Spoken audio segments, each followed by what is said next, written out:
moving on.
And they say I have a grim sense of humor.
playing against Fnatic will mean to me that I really have to win.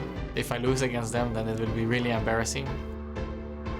I don't think I think about it as much as like the guy who was in Fnatic before. I guess he's just another mid laner. Fnatic, it took them 5 games to do it, but they are going down on Fnatic as they take down this next H2K, take down the former kings of Europe. Historically, it doesn't really matter. Playoffs are the games that matter because you don't get a second chance. H2K, almost no snags on this one. They come back from IAM and they make a hell of a statement, dismantling, dismembering, and destroying this Fnatic team. Tower in their sights, Nexus in their sights, playoffs for the 9th time in a row. Fnatic make their home at the top of the EU LCS.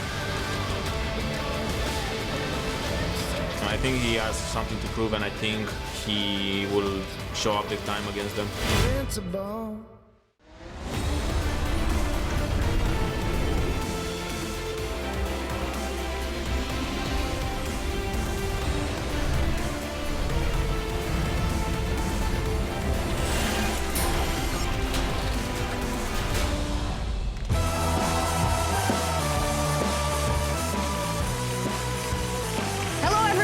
Welcome to Berlin, where 2 iconic teams in the EU LCS history meet in a fight for the last spot in the semi-finals. H2K and Fnatic, they have 1 series to earn a spot in Hamburg and the glory that comes with it. And probably realizes that he is giving his top laner Odoamne a bit of a pep talk, as is Finley to Broxa, and so as just checking that everything is in order for this super important match. A very extraordinary hand warm-up for Jessis as well. It all has to be in place, and Reckless, the man we are watching for Fnatic. Good afternoon, everyone.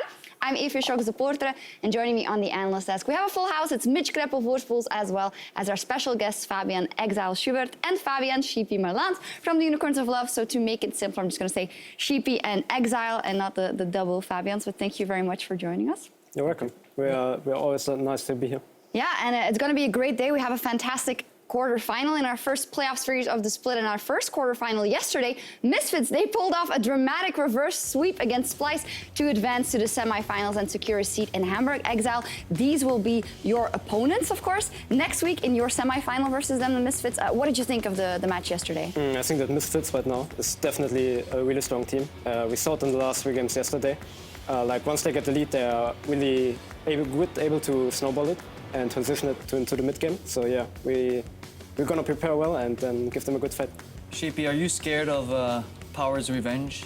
The Power's revenge, it would be Unicorn's revenge to Power after he left us. So I'm looking forward to the match, honestly. I think that, especially with Power, we have like a really nice and friendly relationship, and we also already look forward to facing him, already greeted on Twitter. Will be exciting series for sure. I agree with Exile here. Yeah, it will be super exciting. The revenge of evil, yes or no, we'll see. Well, after Misfits win, the semifinal bracket is filling up nicely with 1 team still to be decided, and the winner of H2K versus Fnatic will play G2 in the semifinals. And Sheepy, you were talking a bit earlier about the fact that you think that it's actually a very competitive bracket overall, and every team could take games of every team. Yeah, I think that what Rocket against G2 showed us is that, I mean, every team can beat every team right now, and even like the top teams seemingly really strong can improve over a short period. And now with playoffs coming in, every team is just trying to improve so much. And I think that overall the teams we have right now in the playoffs is like one of the most competitive we've seen. How hard is it to improve? Like, can you find enough scrims when the number of teams kind of get lower and lower, and you're looking at potential brackets and you never know who you're going to face? Did the Unicorns find enough scrims to continuously practice? Yeah, we have scrims for every day. Honestly, since we go directly to semifinals and we're one of the 2 top teams, I think it's easier for us to find scrims. And also we don't have a schedule like so tightly against whatever team. So yeah, for us it was not that difficult, but it's really important right now to get those scrims in. Definitely a super competitive bracket as well. And Fnatic, they qualified for the playoffs with a last-minute win against the Misfits, thanks in large part rather to Reckless. And Dracos is here to focus in on the key behind the team's success. Thank you very much, Shocks. Ladies and gentlemen, I'm here today to dial in on one of the longest standing organizations in the European LCS, 5-time league champions Fnatic. Now this year, Fnatic took a major shift in how they approach building a team. After 2 seasons of trying to incorporate players from around the world with some mixed results, they built an all-European roster filled with veteran talent as well as a promising rookie in Caps. Now fans were eager to see what the team could do, and while they found some early success in the split, things quickly began to fall apart. Even after swapping out Amazing for Broxa, their performances still did not improve. But as the pressure mounted and playoffs became a question rather than a certainty, Fnatic rallied around their one constant: Reckless. Now, Martin Reckless Larson is a top-tier AD carry, and Fnatic knows it. In-game, he receives more resources than any AD carry in the league, but is it worth it? Should Fnatic be pouring gold into a single player? Should they put so much pressure on one man? Quite simply, the answer is yes. Reckless boasts some of the most impressive individual stats of any player in Europe. He is first in AD carries when it comes to KDA and kill share. We'll get a chance to look at that in just a second. And second in damage percentage and kill participation. When it comes to CS per minute, not only is he first in the AD carry position, he also leads the league. Keep in mind, these aren't stats we've cherry-picked. They're not from recent weeks or just from Fnatic's wins. They include every single game this spring. Even in the mid-split slump, Reckless made his mark. Now, if you haven't watched him in recent weeks, he is playing like a man possessed, and Fnatic is happy to play around him. And when we look towards his champion pool, one Yordle is the clear standout right now, Kennen. Some of you, of course, may be skeptical of our small ninja friend after yesterday's Splice vs. Misfits series, but I assure you, Reckless's Kennen is a different breed. Some beautiful Kennen engages throughout the series against Misfits, and G2 arguably secured them the uncertain playoff spot. With his confidence in big turnaround plays and high-risk situations that many may shy away from, he made it work just about every single time. However, even with all of this, questions remain. Will Fnatic rise to dominance after a series of lackluster splits? Will the team rally in a time of need? Have they equipped their plot armor? And most importantly, is today the day they take down H2K? Well, for those answers, I'll send it back to you guys. Well, thank you very much, Drake. That was a fantastic breakdown of that bot lane powerhouse in Reckless. But of course, the question remains, with all those fantastic stats, how durable is the Fnatic that we're seeing now that builds around this one player with arguably only 1 or 2 strategies? How far do you see them going, Exile? I think that Fnatic right now, like we see, they play a lot around the Shen pick and the Kennen pick. And if they get those picks, then they are really strong powerhouse. But apart from this, I think H2K has a really good chance. Yeah, Sheepy, you as a coach, obviously, when you see something like that, even with the record that Fnatic has put up and the performances in the last couple of weeks, it seems all too simple to ban them out. I think that still Fnatic is like really reliant on those champions that are comfortable for them, and I think that in the pick and ban phase, Fnatic is a team you can really punish. They seem a little bit like parts not put well together. I think the parts individually are really strong. We see those amazing stats from Reckless, but translating into not the most successful spring.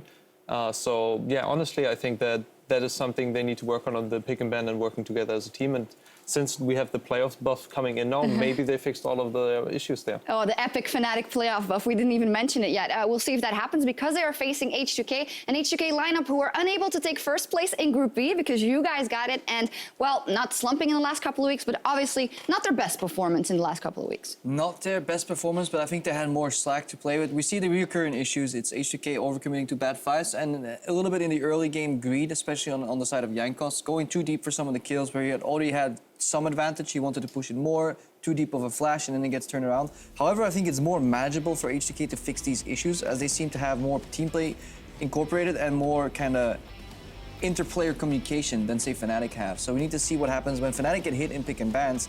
I think it'll be a much larger deficit to overcome other than H2K kind of toning it down in the early game. Yeah, taking a look at Jankos as a specific player, I also want to look at the mid lane with you. Exile, Caps versus Febiven. We obviously have the storyline of Febiven up against his ex-team, but how do you think these two are, and how big will this matchup influence the rest of the games? I think that mid lane in general has like a lot of impact on the game, obviously. But I think in this matchup, I think Febiven has the edge. He brings a lot more experience to the table and also played a lot more best of 5s than Caps did. And also right now, I feel like Febiven has a better grasp of the meta. With picks like Syndra and LeBlanc especially, he like basically plays those picks more than Caps does. Yeah, if I have the TLDR of what you guys have been saying, H2K obviously not too good in the last couple of weeks, but still a strong component, and Fnatic maybe easily ban outable. So I feel like all the predictions are going in the same direction. But yeah, we always talk about like playoff buff for Fnatic, but that used to be a 2-week period where they could really dial in on a few issues. Right now, the last week of LCS was played just a week ago, and Fnatic still, they struggle through like grit and merit and just like these fantastic plays where they would suddenly get like 2 turrets in a side lane. You know, these odd macro moments where they would outplay Reckless, honestly overperforming on that cannon, taking more out of the pick than many people even think is possible. But I think if they get hit there and H2K doesn't give away the same macro mistakes that like Misfits did, then for me, I'm looking at a 3-0 or a 3-1 from H2K. Okay, Exile? I'm going to expect a 3-0 for H2K as well. All right. I go for the 3-1. I think Fnatic can take one game and then H2K will see, you know, to fix everything in the pick and ban. Well, that is very clear from our panel here. Fnatic doesn't have much of a chance. We'll see if H2K can stop Fnatic's surge as we head over to our casters for Game 1. Thank you very much, Sharks. Greetings, hello, League of Legends fans and viewers from around the world. I'm Trevor Quickshot Henry, bringing you this matchup along with James Stress O'Leary and Martin Deficio Lunga. Gentlemen, Analyst Desk heavily in favor of H2K. Yeah, they hate Fnatic, confirmed. Well, I think when you look at it, that See, is this guy.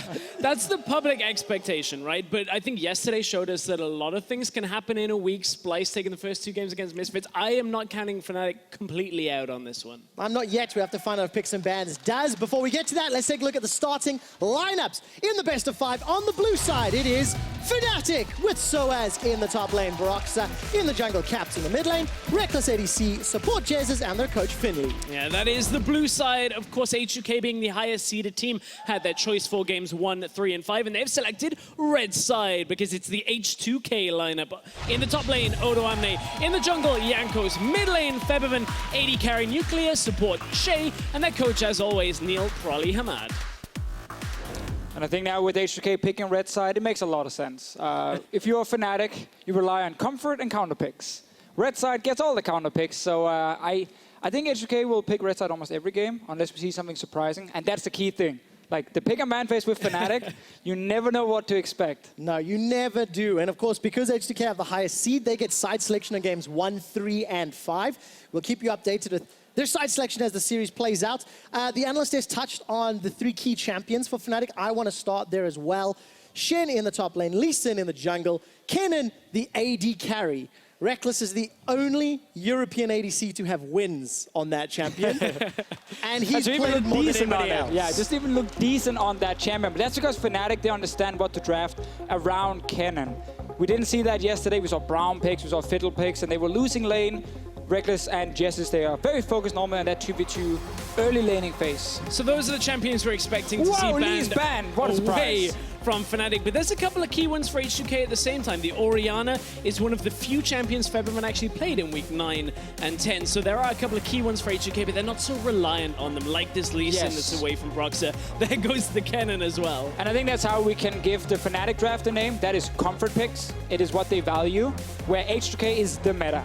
And probably has always been like a bit of a meta slave coach. He always wants to follow kind of what everyone else is doing, and especially what LCK is doing. But it's because it tends to be the best and the most consistent way of drafting. So big pools on the side of H2K.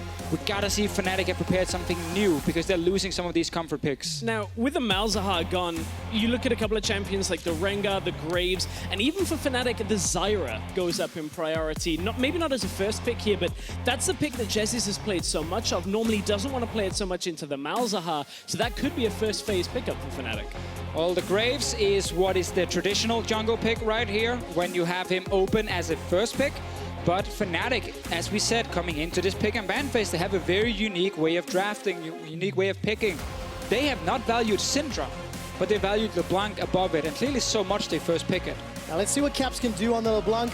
No surprises in terms of the target bans from H2K, but gentlemen, now what we're looking for Fnatic, how well do they perform when they're not on their comfort picks? Because it's felt like without those champions, they've been significantly less likely to pick up wins in the last 2 weeks. And that's exactly why we highlighted those 3 champions and why H2K in a game 1 in a best of 5 are just removing them. They challenge Fnatic to show something different.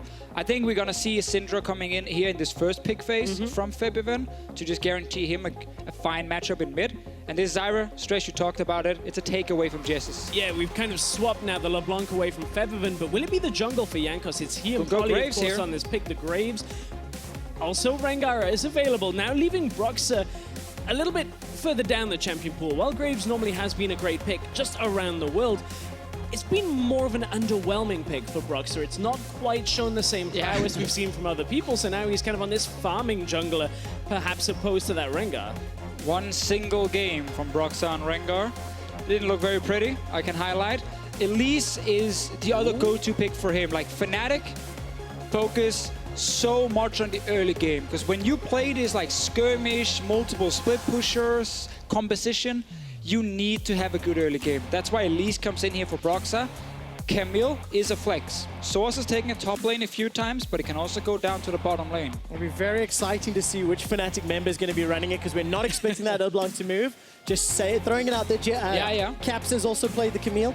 H2K is going to lock in the Sidra. There's no real surprise. Phase 2 bans, what are we expecting to be targeted here? Do you get rid of power ADCs or look towards top lane? I don't really know. Fnatic will remove top lane away from Odo Amne. Some of the lanes that you can play into the Camille, some of the picks that Odo Amne's look so great on the Rumble, these kind of picks may be taken away from H2K here. And I think you're right as well, with some presence on AD carries, but almost everything is still available. Yeah, and if you're H2K, it is support you have selected, where Fnatic didn't show theirs, unless the Camille is obviously going down to the bottom lane. So they're banning away things like Karma. Lulu is also open, even though you can play Zyra against it. Like, Zyra has really kind of retaken one of those top spots after her nerfs, especially because in the LCK, they love picking her because they value team fighting so much. And while her laning phase is nerfed a bit, her team fight with the massive AoE ulti is still fantastic, and I think H2K are aware that Zyra's early game is good enough to get to those team fights and then use her there. Exactly, you throw down that Strangle Thorns, you control everything, but as we move back to the bans coming through in Phase 2, Lucian, another one of these AD carries we've seen Reckless out on a side lane on. That game, remember, where he was 7 kills on Lucian and basically tried to push all the way into the base on his own, and it went awry. Yeah, I like this from H2K. They've removed playmakers from the guy who's making the most plays on Fnatic, which is, of course, Reckless. Kalista is an option. It is again one of those champions where you can be really aggressive in the laning phase. You can look to really force fights. Could also work with the likes of Camille, who obviously can engage for you. You can then pull her back and knock her off, fire her forward again. So I think Kalista might be an option. Can be tough though against a Zyra Caitlyn lane. Yeah. Oh, gonna be so tough. Nuclear, 2 games played on that Caitlyn, undefeated. For Che, 9 games on that Zyra. Very, very comfortable. If this Camille goes support, then what are we looking at for a top lane here from Soaz in this last rotation? Oh, that's the difficult one, because I think if it goes support, that opens up the Kalista, and you can pick something like a Nautilus to go alongside it. But if Jezis plays the Misfortune into the Zyra, you don't want to pair that with Kalista. And if they do... You're against Zyra Caitlyn! Are you insane? Are you...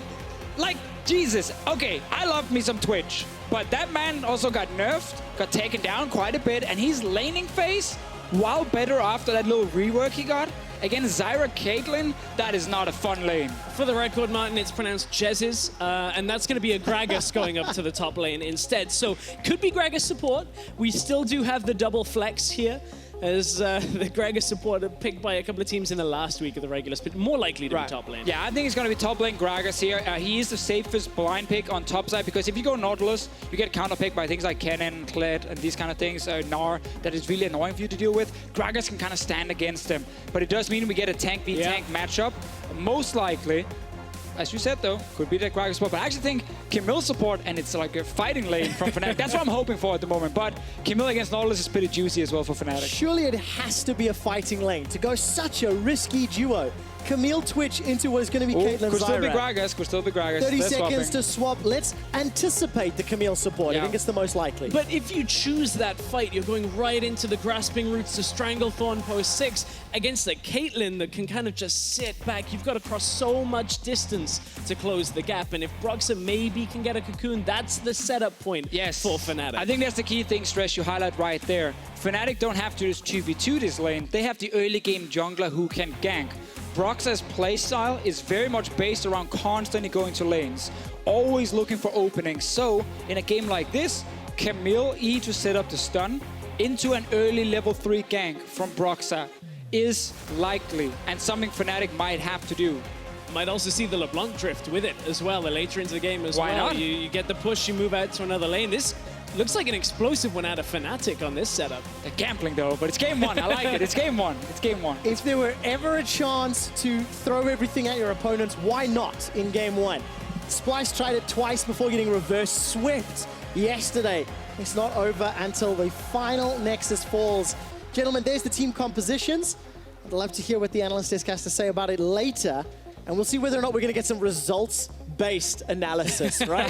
To see whether it was great all this along. Twitch and Camille works out. It is Fnatic versus H2K for a spot in the semifinals, for a shot at Hamburg. Ladies and gentlemen, put your hands together for Fnatic versus H2K. The last time these teams met in the playoffs was last summer, and Fnatic got egg on their faces. They lost 3-0. Let's find out if Fnatic can surprise anybody and everybody, because the expectation is that they're going to lose here today as well. Yeah, of course, that was a very rough series, but I like this rejuvenated Fnatic. Even a couple of different plays here, trying to get Caitlyn closer in the bot side. Yeah, Soa's body slammed over the Dragon Wall. Was hoping that Nuclear or someone maybe would show near that bot lane tri-brush, and then you could sneak in behind them with the body slam.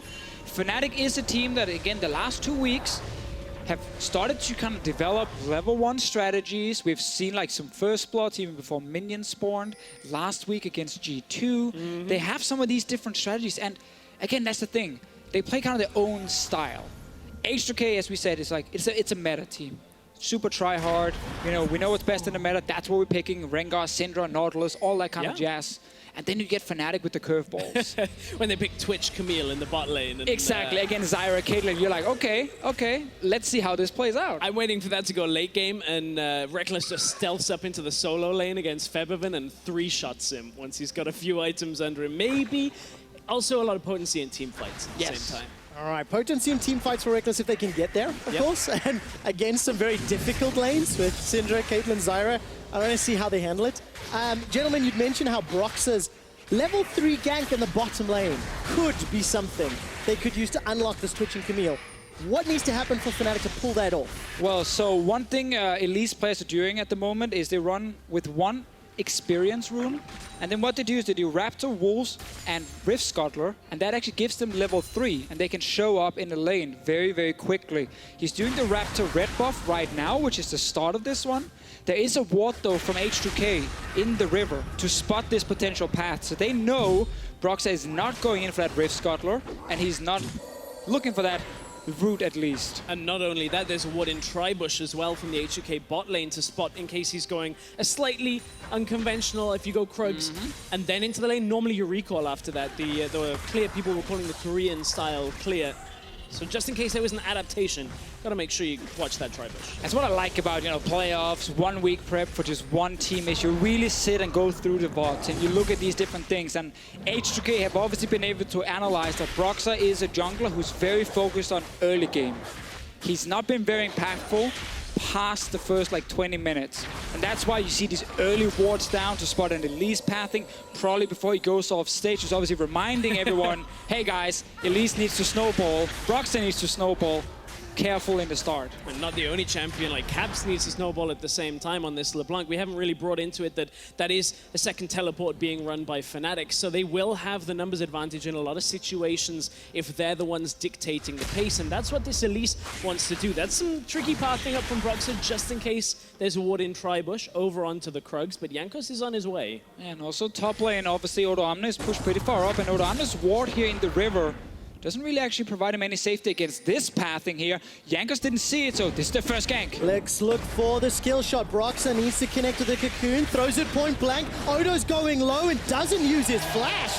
First blood to Fnatic. Of all of the wards placed by H2K, Broxa bypasses it with a blast cone in through the top side of the lane, and nobody from H2K can react. Easy first blood for Fnatic. That's exactly what they needed with this Elise. Broxa showing why he's so good in the early game.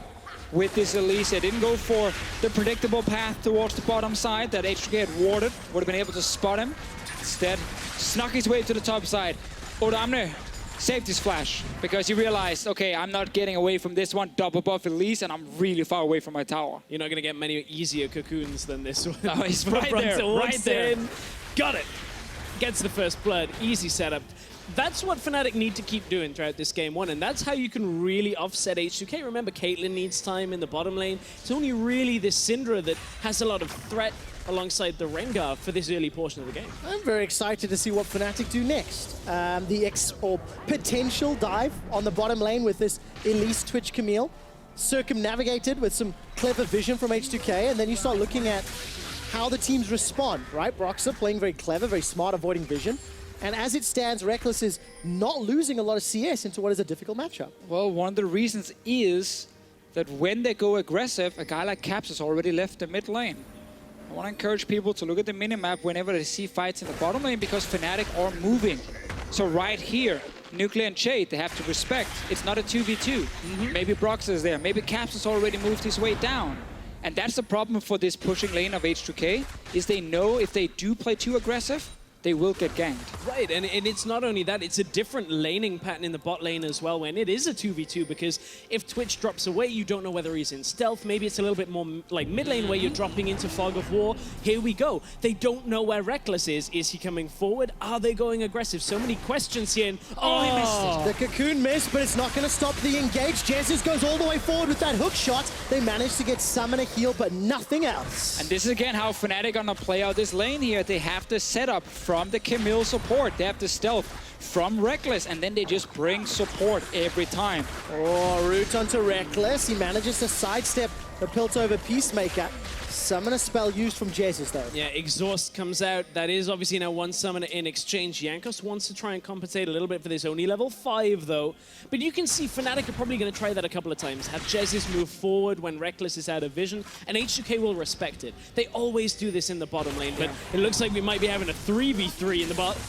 Let's see. Indeed, Trey gets jumped on. That passive shield gonna be helping out from Camille. Flash for flash. Jesus looking for Nuclear. He's gonna get dropped. Jankos is stuck in the pit. Contaminate's available. Jumps onto Jesus. At least takes one. Trades for a second. That's a double for Jankos. Reckless is running under tower. Looking for the auto in the E. Not gonna be able to kill Che. And Che's poison backs him away. Gentlemen, we jump into the top lane. Odo gets body barrel bopped forward. Soaz throws out the barrel and continuing to flash away. Soaz wins the fight. A lot of good trading here early on. Soaz with that Gragas pick in top lane will beat out the other tanks, but bot lane, Nuclear was all over the place. Wait for that replay. I think he panicked in the moment. But also Jankos, he was mainly here to try and make sure they could push the lane out and go back to base. A pre-level 6 Rengar doesn't really want to fight here. But obviously, look at Nuclear in this fight. So he trades it first. Then he ends up standing with Reckless, and he actually nets nothing to the side, and then realizes he's actually netting into the Elise queue, and then has to flash away. But it's not over yet. Here they all come. All right, Nuclear's the target. Cocoon connects. Nuclear gets knocked up into the air. Jesus finds the kill. Fnatic with their 4th of the game, and they're going to hammer away at this tower. This is exactly what Fnatic needed to do at the beginning of this game, and Fnatic are continuing what they've done with this bot lane aggression. Yeah, that's right. Of course, in the last few weeks when Fnatic were picking up their wins, early game tower pressure helping them out. Tower first blood secured today, and while Caps is under pressure, on average, Fnatic are taking 2.2 towers before 15 minutes in the last 2 weeks. That's an obscene amount of towers being taken. The average hovers around 1, just above. But to give you an insight as to how monumental it is against H2K specifically, H2K are the league's best team at defending their towers. They only give away half a tower per game, but they're all over the place so far. All over the place is almost Jankos, who manages to back away. But yes, crucial. H2K historically have defended the towers, but they lost it this time around to Fisher. And also throughout history, whenever H2K play against a team who throws a lot of curveballs in the early game, who play very aggressive in the early game, they can struggle. And we've seen this time and time again. Bot lane was under pressure. They wanted to push it out with Jankos. They ended up in a fight, lost multiple members, and then return gang from Fnatic. Like, the Twitch Camille in itself would be difficult to play. But when you have an Elise there, when you have a LeBlanc coming down as well, then suddenly that lane can set up fights. And that's what Fnatic have been doing here. So really well executed early game. And H2K were just simply not ready. There's one stumbling block that may arise soon, though, and that is the fact that Odoamne's TP is up, both TPs from Fnatic are down. If there is the potential for a play for H2K to stabilize some of this early game lead that Fnatic have accrued, maybe it's in the next minute and a half, but it is a small window that they've got. Yeah, it's difficult to use as well when now this bot lane tower is down and the map kind of opens up. You saw Fnatic went top lane, shoved in the wave, and they didn't stay. Yeah. Because if they stayed, they actually allowed Odoamne right now potential plays. And now they actually just like, let H2K push out, figure out, do we want to take the wave really far back so we can't get TP'd on? And that's what they're doing right now. They're allowing H2K to push out that lane to avoid a potential TP play. That's good heads-up coordination from Fnatic. Early game going exactly as they wanted, 3,000 gold up by 10 minutes. They've got a tower lead, they've got a kill lead. They've initiated the swap, as you've mentioned, and it feels like every time we look at Caps, he's putting Febiven under pressure. Great trade with the Shatter Orb. Unfortunately, gets caught out by the stun, and Febiven uses the unleashed power to keep him at bay. Febiven obviously has compensated a little for this heavy trading, went Negatron Cloak first, which isn't too unusual up against one of these high damage mid laners like LeBlanc. You just want to survive through. You don't need to win that early game so heavily. Febiven, he can rest on his Syndra, know that he can catch a couple of people out later on in this game. So we'll have to track his itemization as we go. I'm pretty sure it's just going to be that standard Morellonomicon Abyssal. But Broxah... who's trapping who? Broxah goes up into the air with Repel, drops back down, flashes over the wall, but Febiven with the sphere picks up a kill. This time around, H2K actually did manage to get the upper hand. Odoamne, though. Soaz looking like he's won yet another fight. They trade ultimates, but Soaz has the pressure advantage. Again, this is going to happen all game long. Gragas will keep beating a Nautilus in the side lane. He has so much more damage in his kit, and obviously Nautilus has really no damage to offer back towards the Gragas. So this is a winning side lane for Fnatic all game long. So it's obviously don't want to fight against the jungler as well. No, he doesn't. Jankos not going to get in range of the bowler strike. Soaz is not backing away, though. Soaz was once famous for dying a lot on a side lane alone. He's playing this one a little safer, recalling in the bush. Febiven's also around. I think he knows it at this point, so recall out. Don't put yourself too far forward, because Fnatic now, they have to be in a position where they're playing from ahead, which for the last 2 weeks is something they've grown more accustomed to. But plays like this are where H2K may very well turn it back around. Note that Fnatic used their TP to try and save Broxah as well. Twitch Camille couldn't quite collapse, and it means Broxah is out on his own and dies. Caps couldn't save him himself. Yeah, really good collapse from H2K. I think Fnatic bot lane had already pinged that Nuclear J were missing. It seemed like Broxah didn't get the message. Ended up getting collapsed on by 4 guys. And now Reckless is what he likes to do, and it's why Twitch can actually work for him. He always goes to side lanes to try and catch someone. Even if someone is 1v1ing, he shows up and it's a 2v1 all of a sudden for Fnatic. So Twitch wants to always push his lane and then go missing, because the missing Twitch is so annoying to deal with. And of course, for Reckless, this is the first time he's playing Twitch this year. Lucian was banned away, Kanan was banned away, Ashe, Varus were banned away, so the champion pool for ADC was hit a lot. But what I like is kind of that evolution of Reckless, because the last 2 weeks, he's been trying to be that solo hero in a side lane. You know, it helped the team get ahead. Then obviously there was that combating for who gets to split push now last week when you looked at Fnatic's team comps.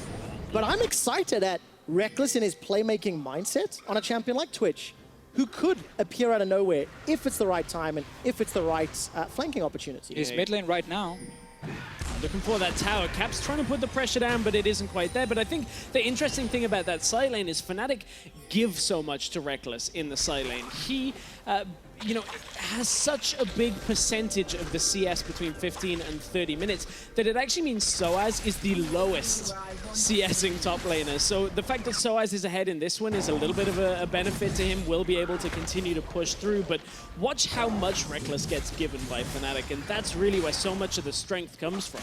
And I want to talk about why Twitch can work even better for him now, after that small rework that happened, where it's no longer the pure stealth, but more this camouflage situation, because his Q allows him to be stealth for much longer than it used to in the early ranks. So 11 seconds right now for him in rank 2, he's stealth. That's enough to move from one lane to another. So that means, again, as soon as he pushes out one lane and he goes missing, he could already, if you don't have proper wards, be right behind you. And that's the thing, if you're Febiven in the mid lane, whenever LeBlanc jumps towards you and Twitch is not on the minimap, you're like, well, he might be right here. And it forces you to play so passive on the map. You sit at your own tower for most of the time. And I think that's so important because Soaz is under a little bit of pressure from H2K. H2K historically have not responded the greatest to those surprises. Soaz is forced to flash. There's support coming up now. Reckless with ambush is available.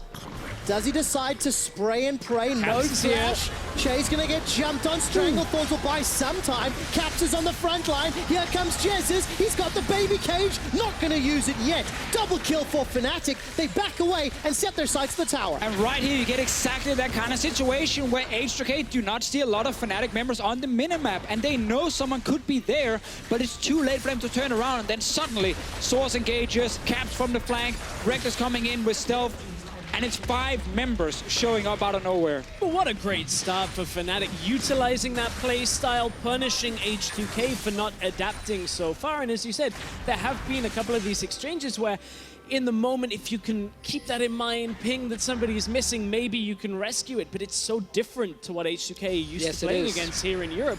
And that's why it's catching them.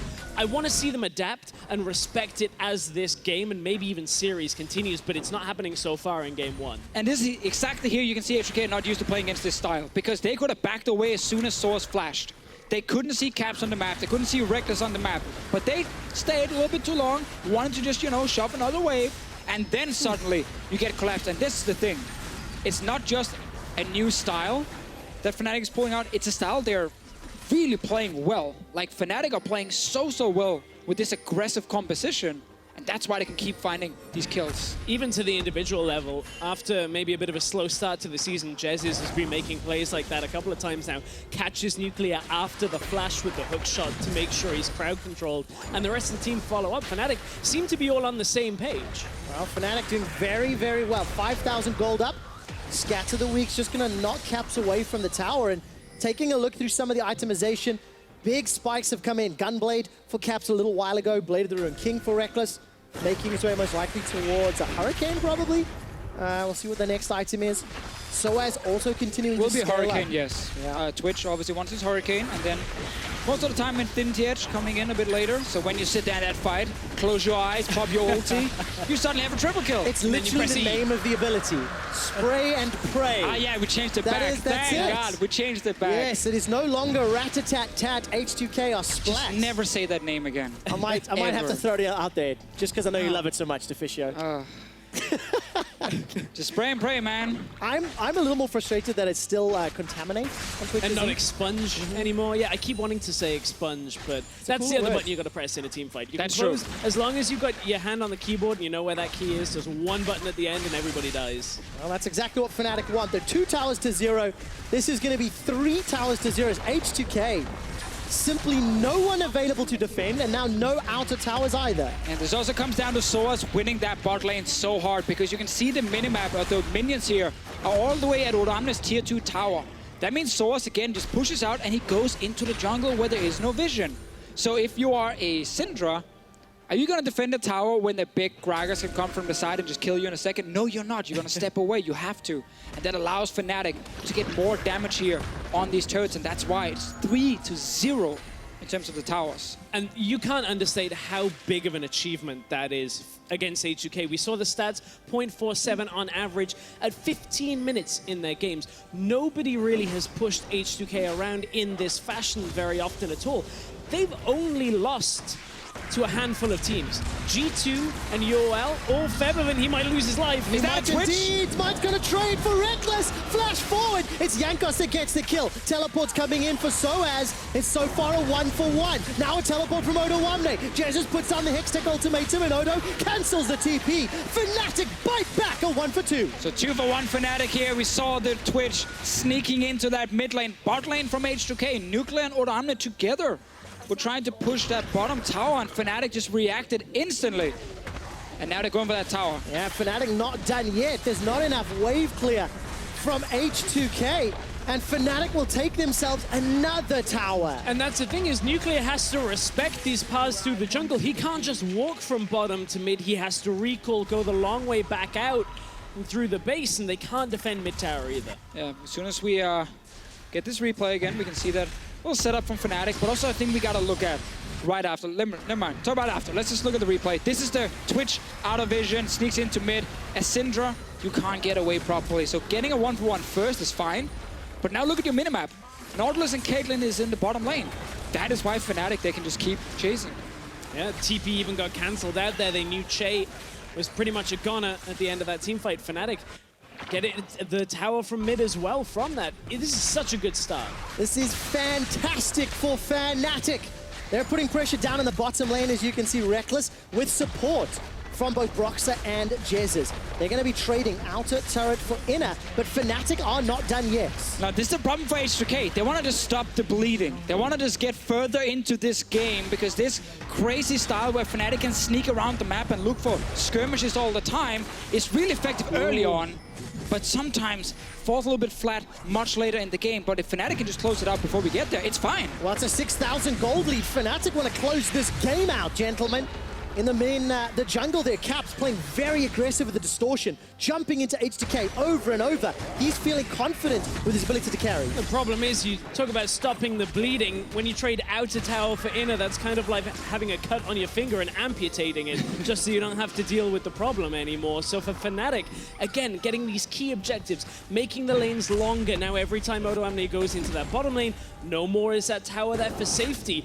It could be anybody, but now it's Soaz that is pushed up, but maybe a little far in the lane. Team on around him. He's very tanky, though. It takes a long time to drop him down, and Soaz is able to flash and body slam to safety. Some golf claps from the people in the crowd here in Berlin. So, H2K, before we had that replay, they weren't able to spot any rotations any place because they had almost no wards on the map. Now, they went back. They bought a few control wards. They're trying to set up that defensive vision in their own jungle, as you guys can see on the minimap here. But again, it allows Fnatic to just take control of the river, where the Baron is. Yes, it's early on. You can't really just nuke it down this quickly. But it means now H2K, for the next 5 or 6 minutes, they're going to have to try and make sure Fnatic can't take a free Baron, because that's how Fnatic can close out the game. And H2K playing from a gigantic deficit. I mean, 6,000 gold at this stage is really, really impressive stuff for Fnatic. But now we get to judge, right, how clean is their vision play and their map play? Because Fnatic used some shenanigans in the last few weeks. They're going to be more comfortable. And look at this, Feathervin almost solo killed. Reckless gets the kill secure with spray and pray. And now in a 5v4, Fnatic have to decide where they prioritize. Yeah, Fnatic just catching out another member of H2K. Now they've got Odoamne. Will they force his flash here? Well, let's find out. Flashes over the wall. Jankos decides to jump into 5. He's locked by the ultimatum. Where's the support, Jankos? And Jankos had been the one tidying up the last few fights, getting a kill here and there. The only one on H2K looking okay, but now Fnatic want more. Yeah, Fnatic say, screw the Baron, we want the base. Jezzes dashes in with that hook shot, turns the attention onto Odo. He gets sent packing, and Reckless sends him to the pit. That's a flash forward for Broxah. That's H2K, they're ace, and the base is being destroyed too. Where has this Fnatic been? They started to emerge just 2 weeks ago, and now it looks like they're on the verge of game 1 of this best of 5 going their way. So they get the inhib for now. We'll have to just back away, but there's really nothing H2K can get in return. I feel like almost every fight has gone in favor of Fnatic, and every time H2K just had a small little win, all they got was a few more minions and nothing else. They have 1 tower in this entire game, which means they have 0 map control, and that's why Feathervin ends up getting caught in the start. Another great catch. Like, look at this. He can't see Reckless. It's just Caps, but that's already enough. And then H2K kind of filter in and say, okay, maybe we can disrupt them, stop them, but they overcommit. Jankos jumps right in on his But own. why? I don't know what Jankos saw or what was being communicated. Che is miles away. I think he thinks he can catch Reckless, and he goes for Broxah at first after the knockup, and then just instantly Fnatic This is what happens when everything has gone wrong. When everything you're prepped for a week for game 1 suddenly gets thrown out the window because the Shen, Kennen, and Lee Sin that you removed open up for Fnatic to play some other comfort picks all of a sudden. No one knew the Twitch was going to be one of them, but Reckless has played a fantastic Twitch game where it's been impossible due to very, very poor defensive vision for H2K to ever really spot him leave. We're only 25 minutes into this game, and I think we just have to remind everybody, it was Brox's ability in the early game to find impacts that started things going well for Fnatic. He ganked top for first blood, he ganked bottom for some support to get summoners, repeat gank for kills. Broxa on Elise has shown up in the beginning of the series. Definitely so. Lee Sin used to be the pick for him. It still definitely is up there as one of the most important ones. H2K though, sadly for them, don't have like 10 bans to use. Reckless is now hiding around because suddenly for game 2 you're thinking, Twitch?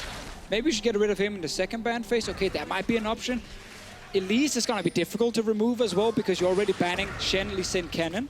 And you start really questioning, do we have the correct bans after already one game?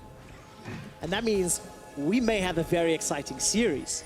If Fnatic have answers to can we win without Shen, Lee Sin, and Kennen, the answer seems to be a resounding yes. Maybe this isn't as one-sided of a quarterfinal that everybody was expecting. Playoff buffs, plot armor, whatever the hell you want to call it, Fnatic want it and they want to win. H2K are just playing on the verge of safety here. There's danger all around them as Reckless comes out of his stealth, but they have to respect this. They've started to, as Soaz dropped off the map from the bottom side, they actually fell back, and H2K just defended just outside their base.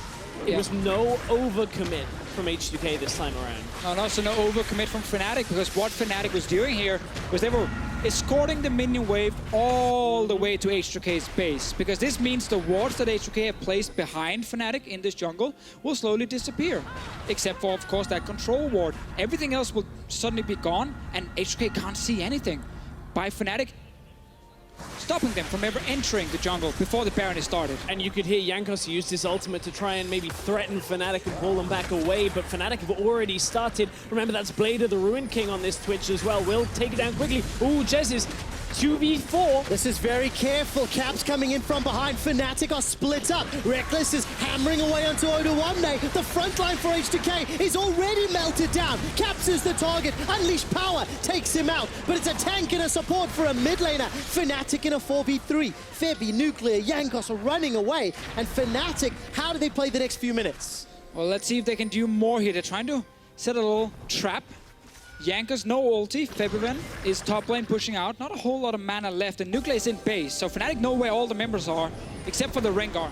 But they're not really too afraid of Jankos right now. Right, and at that point, Nuclear is so far back in the base that H2K then try and contest for a Baron here. So Fnatic may very well just pull back, but you can see they're not quite all focused on that objective. They don't want to go against Jankos with his flash available, don't want it stolen away. No, it just becomes a reset for Fnatic. They know we're still 9k gold ahead. Only 27 minutes into this game. It's fantastic. Still very early. This is a fight. No overcommitment again from Fnatic until they know every member is ready to fight. They're waiting for Caps on the flank. They're waiting for Broxy to enter, and then they go in. Really good communication from Fnatic in these fights here. Yeah, Reckless pops his ultimate late on into that exchange. He just whittled Odoamne down, but I guess it's a nice reset point for Fnatic, right? When you're a whole item and a half ahead of the enemy Caitlyn at 27 minutes into the game. Caitlyn normally needs time, but you're never going to get there at this game. Interesting Frozen Mallet choice here from Reckless. Obviously give them a bit of extra HP, which can definitely help against ultis from the Syndra, but also when it comes down to just adding a bit of utility, honestly, because your team have enough damage right now. And if you can keep HK in check, you can take them down. And you saw it in the last fight. Odoamne couldn't get away, and maybe it'll happen again at this Baron here. Fnatic are on it. It's gone. No vision. Safe, simple, secured from Fnatic.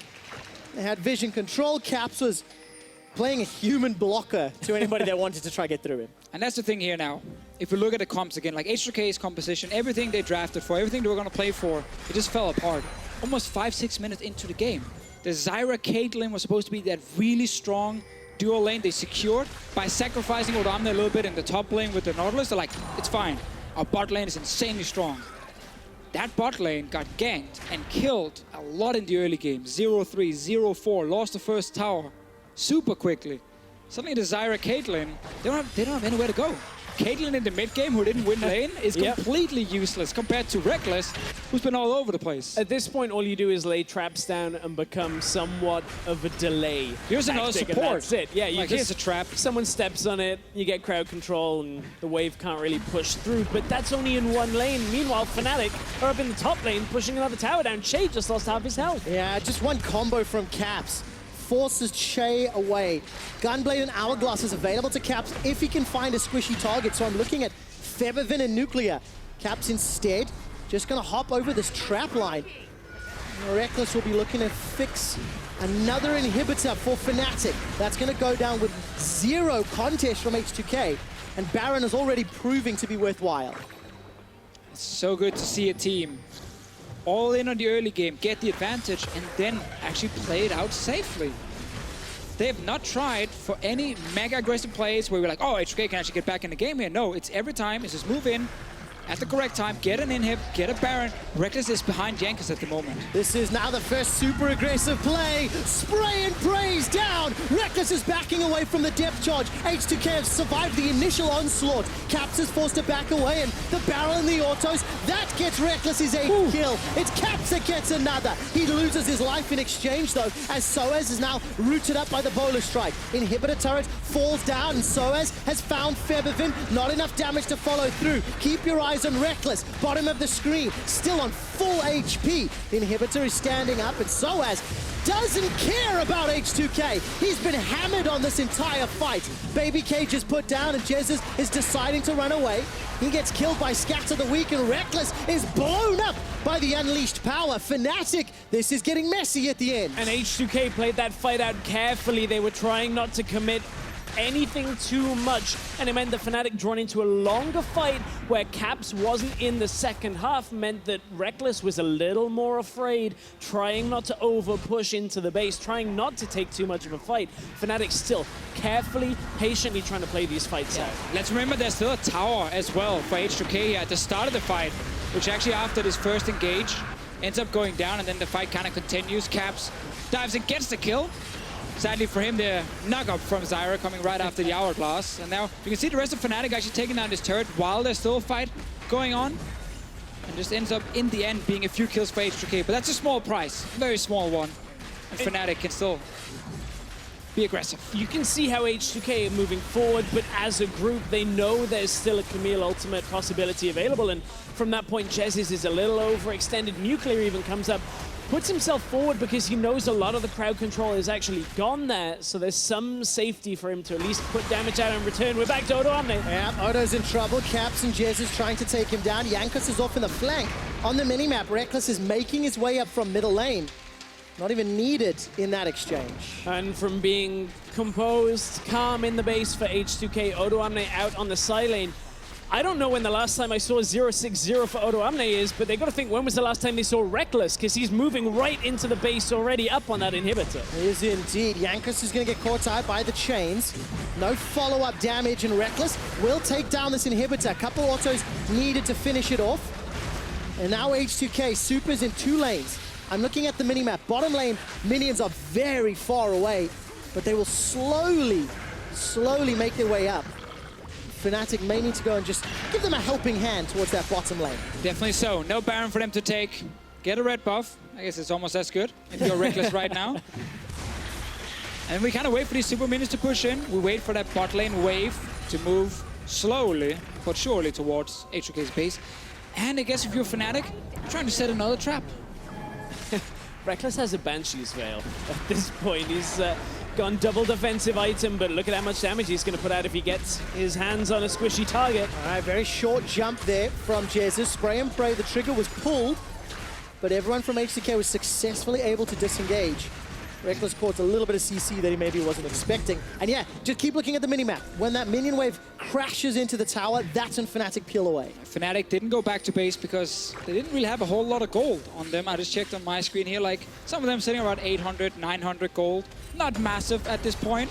So they were actually waiting for this big wave, and they're still waiting for it. Slow and steady, it's on its way. But what they're doing is they're allowing the wave to get bigger and bigger and bigger. Had they walked down and just pushed out the wave, this wave would have been maybe like 6-7 minions. But by allowing just the the creeps to kind of fight each other. You wait for more and more of these blue minions to join, and it becomes this massive army in the end. But they gotta actually go and grab it, and they end up just saying, never mind, Baron is coming. Exactly. And now he's gonna die for nothing. But what the Waves will do is they've drawn Nuclear to the bot side now. It is a minute, so we should be able to get for Baron, but this allowed Fnatic to get a recall and now put wards down. So perhaps while it's not the most orthodox and best way of utilizing such a big wave. Alone. They were like baiting them, these minions, being like, guys, we'll join you, don't worry, just become massive. As long as let them die. As long as Fnatic get control of the Baron. Yeah, it's fine. It's they definitely should fine. be fine at this point of the game. Deficio, first person ever to care about the minions. I mean, come on, if you tell them the battle plan and then just before you're supposed to do something, you just back away and let them die for nothing. Kind of rude. Just poor leadership, you know? Not respecting the minions. There's probably a lot of military strategy based around.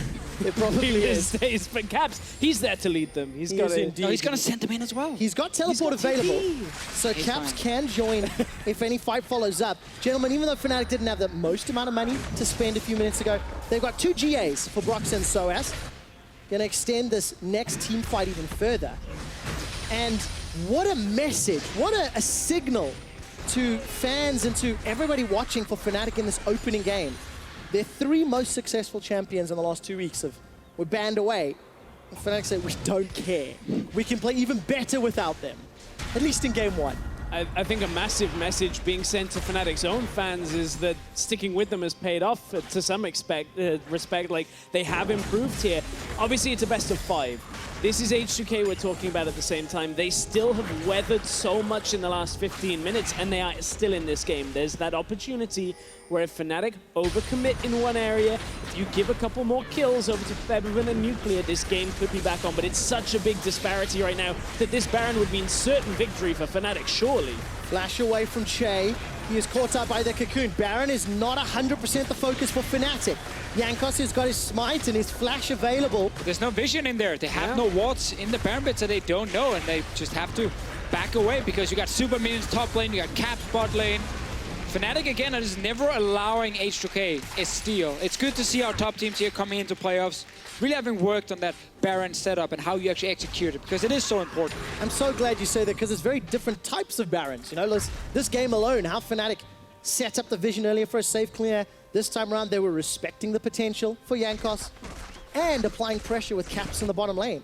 I mean, he'd got a little bit of chip damage onto that inhibitor turret. But with Baron, rinse and repeat, what do you think? Middle lane inhib into bottom lane if the minions are set up? Definitely possibility. Seems to be some of the only options. It's a definite possibility, Deficio. There's not a lot of lanes you can pick right now if you are Fnatic, if you want to go kill something. Gotta get that red buff up in under a minute. That's where you gotta go, Deficio, remember? Quote it, Deficio, just about as good as Baron, red buff, 2017. If your AD carry is Reckless, who's 8-2-7 on Twitch, give him that red buff. He's going to do some serious damage. Especially not because of the red buff, but still. Just completed that Infinity Edge. You can see the total damage dealt to champions this game. Double his opposite number. Now, of course, Reckless has been leading the way, has been flanking and going on those assassinations as well. Going to be helping out. No contest of Elder plus Baron. This should be now safe clean. And I just love watching a Twitch player in Europe really executing the champion. Because every time we go to international tournaments and we see like Koreans use Twitch against any Western team, it's like, it's just doomed from the Western team. Instant, they will die 500 times to Twitch and then they have to ban it. So seeing Reckless in a game 1 executed this well is actually really, really nice to see. Not something we see very often. And that's why I think H2K may well just ban it away. We were talking about it earlier, about how they adjust. Because like Kennen is such a more, I use this loosely, straightforward champion to play around. Twitch, you got to think so much more about where he is, but Fnatic, they know where they are, pushing right into H2K's base here. Inhib in the mid lane's nearly dead, as is bot tower. Yeah, look at that. Caps can just peel away from the mid inhibitor, go apply pressure on the top. While that's happening, the rest of Fnatic are grouping up in the bottom lane. H2K are down 14,000 gold. They've got no base left to stand. Caps has got an inhibitor. Reckless is putting pressure. Like, there's nothing for H2K to do. And Banshees means no depth charge, no hook, no stun, if that's the first thing coming in. So Reckless is moving towards the base because he knows he's safe enough. His flash is up, his heal is up. He should be able to get away from any situation. Well, should be able to if it's even needed. That's a defensive flash from Nuclear. Brox is caught. out by the bowler strike, and Che is the one that ends up going down. He's popped by Reckless. Jesus comes in with the Hextech ultimatum, and H2K are routed and running for their lives. Oda Oneness being rattled upon as Reckless chases, flashing away there from Jesus, getting out of the damage. H2K have only lost one, make that two. The inhibitor has fallen. Super minions are being ushered onto the Nexus turrets, and a 5-man Fnatic take down the first Nexus turret. Soaz goes forward. Jesus is putting damage onto Featherfin. They're keeping the H2K members busy as the Nexus is the focus. Fnatic with a few more auto attacks. They're striking first against H2K in the quarterfinals.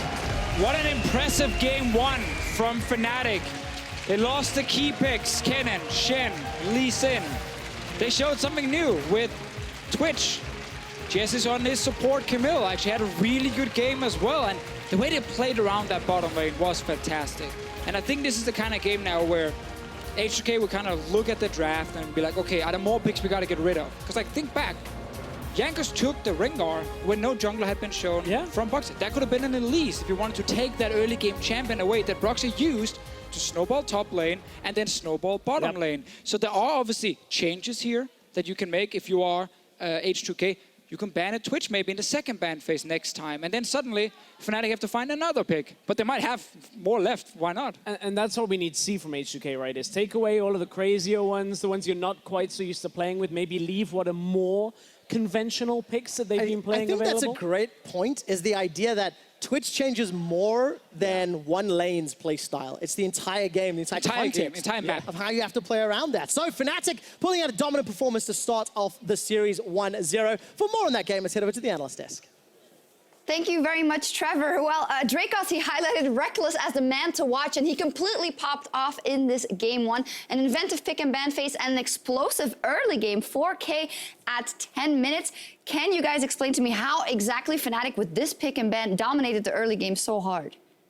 I mean, we can, but who's going first? Well, I would want you to start, and then... Okay, I think they had an inventive pick and ban phase. Honestly, I'm still not convinced that Camille Twitch should get out of the laning phase, but it gives all the more props to Fnatic for getting out of the laning phase. I think they did a lot of smart things, and hopefully we can highlight a few of them with the replays that are coming up, because they were quite inventive and they were playing very much so as a team. The first thing we need to look at is they're punishing H2K here. H2K is over pushing, that's all you need to know. When you play double ranged into such a punishable matchup, you should only be one creep ahead. Sheepy, would you be mad at your bot lane if they would push like this? Well, I'm never mad. I would just understand that they don't have the knowledge, so I will try to help them. But here, H2K is just over-pushing way too hard.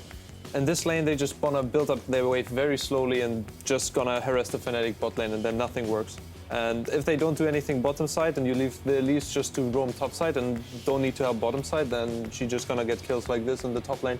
Yeah, and then the game just gets really hard. Great start, this lane was comfortable, and then obviously here, we see that after the early first few levels, the power of this combination, Elise with the Camille hard engage and then Reckless on the Twitch here is really powering through.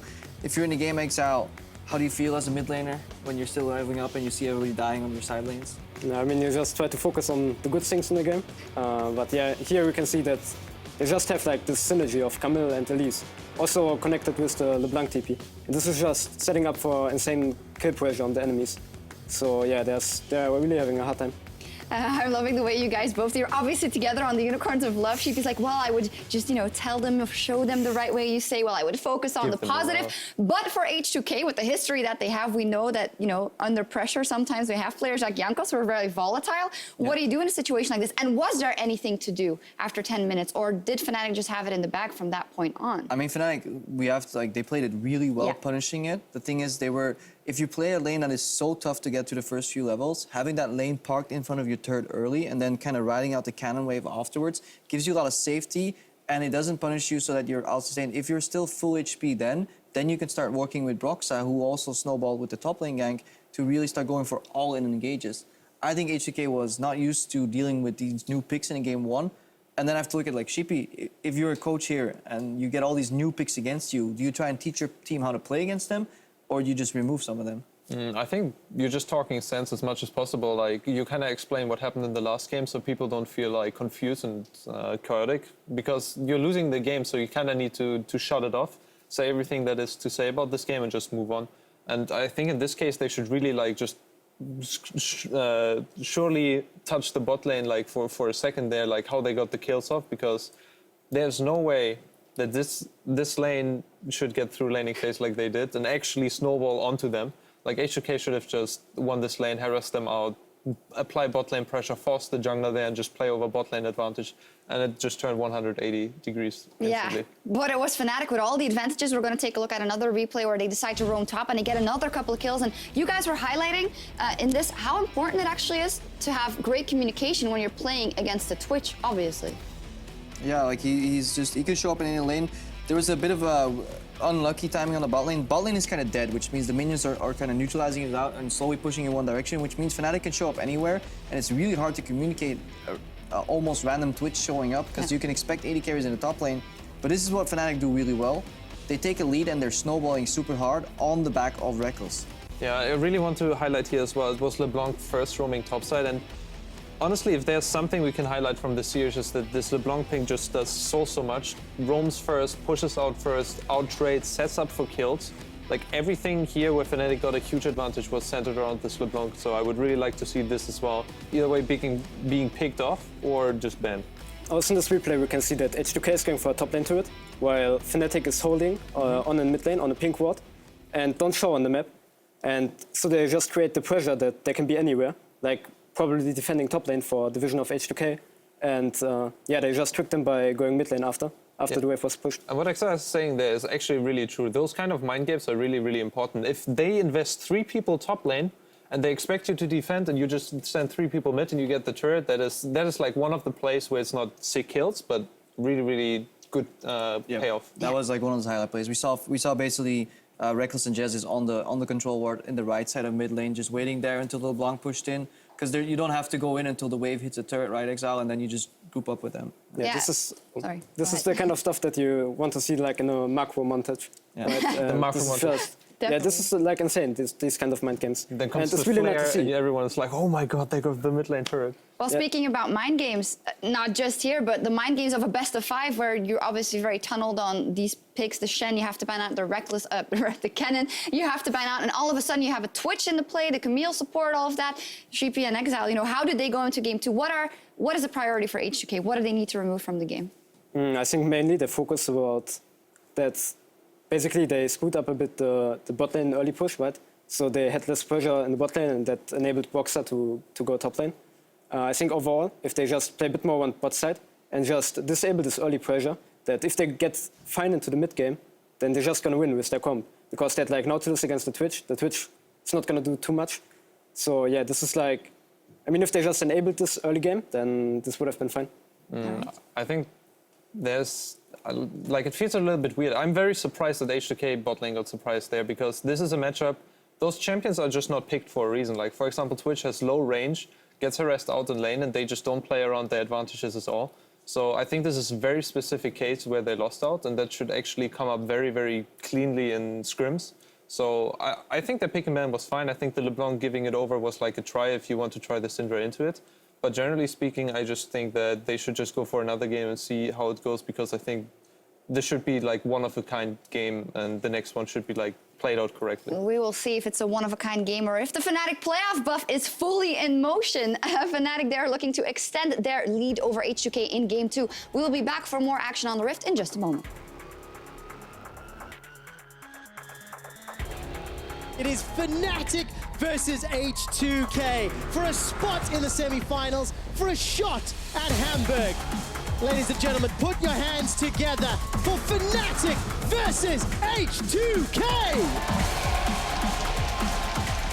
All Featherman, he might lose his life. Is that a Twitch? Indeed, Mud's gonna trade for Reckless. Flash forward. It's Jankos that gets the kill. Teleport's coming in for Soaz. It's so far a 1-for-1. Now a teleport from Odo Wamne. Jesus puts down the Hextech ultimatum, and Odo cancels the TP. Fnatic bite back a 1-for-2. Now Fnatic want more. Yeah, Fnatic say, screw the Baron, we want the base. Jesus dashes in with that hook shot, turns the attention onto Odo. He gets sent packing, and Reckless sends him to the pit.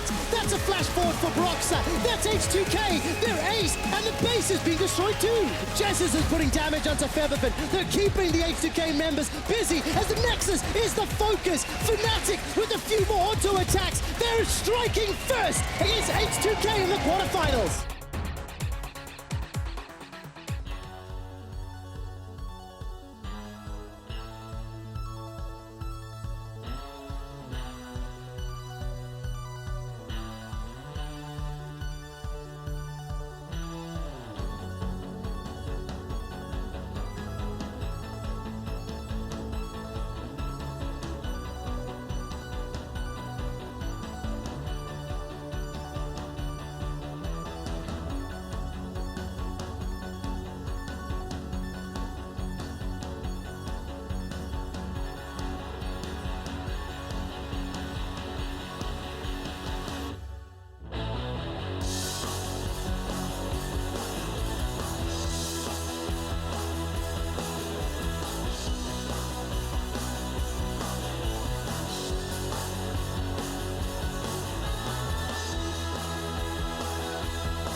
Welcome back to Berlin for Game 2 in this playoff series where Fnatic have a 1-0 lead over the boys on your screen right now, H2K. And what a fantastic performance in game number 1. Ari, of course, was not used, but she might show an appearance later in the day. H2K, they now will be on the blue side. Fnatic have side selection in games 2 and 4, if we get that far. And how does this change your picks and bans? Because H2K was so surprised, they collapsed under the weight of their surprisedness. Yeah, and now we get to see what is potentially a more standard draft out of Fnatic. I use that term loosely because the cat is out the bag on the Twitch. So now we get to see When they have their choice of side, what do Fnatic prioritize now? Is it going to be the cannon that we've seen? Will it be banned? I think, you know, game one on blue side, if you think that is what Fnatic can bring when it comes to counters and cheese and whatever, I didn't say then you're in for something crazy now, because Fnatic red side is where they can last pick things like top lane, mid lane. Caps is a man who plays a lot of champions. Yeah, Kale is one of them. So I think Fnatic red side is gonna be stronger than Fnatic blue side with this like very unique pick and ban phase they have. Well, with Cannon already gone, you have to wonder, will Fnatic end up getting triple AD carry banned in later games here? Lee Sin's off the board for Broxah. Will it be the Twitch being taken away by H2K? I think there's a high chance H2K will ban Twitch in the next phase. I don't think Rex is just randomly gonna early pick it after one game. But obviously H2K might not want to take the gamble. Shen is still the thing. If Shen is not banned here, we're probably expecting a first pick Shen, but it is removed. There is the Shen, but you say Reckless might not pick it. He was first picking Cannon. Very like, true. Just Very true. blind, everything. But now we get to the point. Graves, Rengar, Elise, that key pick for Fnatic. That's the thing. If you want to target Broxah, you need to target Lee Sin and Elise. But they give that one over to Broxah. They say LeBlanc was the problem, which... I mean, to be fair, in the last game, you could have almost named any champion, and that champion was the problem. So right now, you just got to decide which one you want to go with. Sheepy was talking a little bit about why LeBlanc was the problem as well. Pushing in, roaming, creating a lot of space. So now we get to see what Febiven can do on that in this game around. Shocker. He picked Elise. Well, no one's surprised by that, Deficio. I was just what happens surprised. next? Because how surprising is a Twitch blind pick on red side? If that is one of the key ingredients for this Fnatic team to win today. For Jessis, they could look for that Zyra that got taken away from them in the last game. I don't think they're rushing for it. And that was not the champion I think most people were expecting on this rotation. So there are obviously a few like counter picks being used against LeBlanc. Ryze is one of them. Kassadin is another one that some of the European mid laners are using. So the reason they lock it in now is because Fnatic know they want to pick this for their comp, and they want to have flexibility for the next pick in this phase, the one that Caps is sitting on. So maybe they have to adapt and pick a support and ban out other supports. Maybe they have to pick the AD carry and ban out other AD carries. They didn't want to get stuck in a situation where they were forced to just pick Ryze no matter what. Makes a lot of sense, right? Side laners, you want to get that pressure out on the side lanes. Well, I mean, it is an early pickup compared to the Ryze that we've seen in Europe, but you're talking about how the matchup is good. I want to see how this now unfolds as the rest of the H2K draft comes through. I actually just want to see Graves here. I think in the last game, a problem for H2K were they couldn't react with the Rengar in the early game. When it came to these ganks from Elise, I think Graves has a bit more value there in pre-level 6 compared to a Rengar. Could match a bit more in a potential counter gank, but it is not picked now. They do not value the jungle at the moment. Not at the moment, but it also then puts pressure on Fnatic. Where do they use their phase 2 bans? What do they take off the table? I'm excited to see what Febiven does on this LeBlanc, because of course the storyline of Febiven, formerly of Fnatic now, it was Caps that kind of unlocked him or kept him at bay on his Syndra in that previous game. And this time round, last second lock-in, Jez is going for the Thresh, and that's got eyebrows raised. Yeah, because it's into Ezreal. Ezreal is notoriously one of the most difficult AD carries to punish in a laning phase or on the map at all. And that was picked by Nuclear already into Elise, so that bot lane snowball would be way less successful. And now Fnatic have perhaps played into it, taking a Thresh. This is perhaps in response to like a Karma pick, where you can try and get the hook on the support instead. Well, I do like this banning from H2K with the Kalista, removing the potential Kalista Thresh lane. But like again, this pick it's risky in so many ways, but we could say the same about the last draft, because Thresh, once you get out of this laning phase and into this more like teamfight phase of the game, he's so hard to execute, because then you stun yourself when you hook. You can have all these like mobile targets like LeBlanc and Israel you can't really catch, then you end up hooking the Gragas and he's not the guy you want to catch. So it can be really difficult unless you snowball the laning phase. And that's again what they're aiming for. There's a lot of areas it can go wrong, but Ignar showed us yesterday how right it can be for Misfits. That Thresh was on top form, and as we get the last ban away, there goes the Twitch. As H2K are going to take away two of these heavy trading AD carries. So I wouldn't be surprised to see H2K go Karma a little late. Just give him Illusion here then for Reckless, and you have a really strong 2v2 lane still. He can also last pick it. That's what he's deciding to do, because they know Gragas is going to be the top lane matchup. That's why they can take Camille here. But again, This is the kind of draft for Fnatic where it relies once again on executing laning phase. It worked the last game because they got early ganks top, they got early ganks mid lane. I want to see if it works in game 2. I think this composition here has a lot of pick potential, but can be difficult to use. There is a possibility, however, of Gragas, going into the jungle, but with Kha'Zix locked in, that doesn't end up being the case now. We've got the Kha'Zix into the Elise. Che, he's played a lot of Tahm Kench, a lot of Karma. These are the kind of picks that have been at the top of his most played list. Of course, the Tahm Kench give a little bit of additional initiation tools for H2K. I think you need to turn it around there, Trevor, and say defensive tools. You're against a pure pick composition. The Tahm Kench ulti, sorry, Devour, not ulti, but his Devour. Could have been his ulti, whatever, it's overpowered. To simply just say, okay, you're cocooning one target, you're hooking one target. Nope, I'm gonna deny that one. I'm still expecting Lucian right here. But with Fnatic, it can be any AD carry in the world. But I would like to see that strong 2v2 bot lane where Reckless is on that playmaking AD carry. Yeah, I agree with you. That Lucian, the Thresh, is so much potency in the... I mean, are you kidding me? I mean, why not? Why not? It's Reckless, right? Okay, This guy... so Vayne is locked in. Twitch, for the first time this split. Vayne now locked in for Reckless as well. Deficio, you slammed your water bottle down. What do you think of Vayne Thresh into Ezreal Tahm Kench? I think Vayne is complete garbage overall as a champion. I'm just going to say that. However, the Twitch was risky.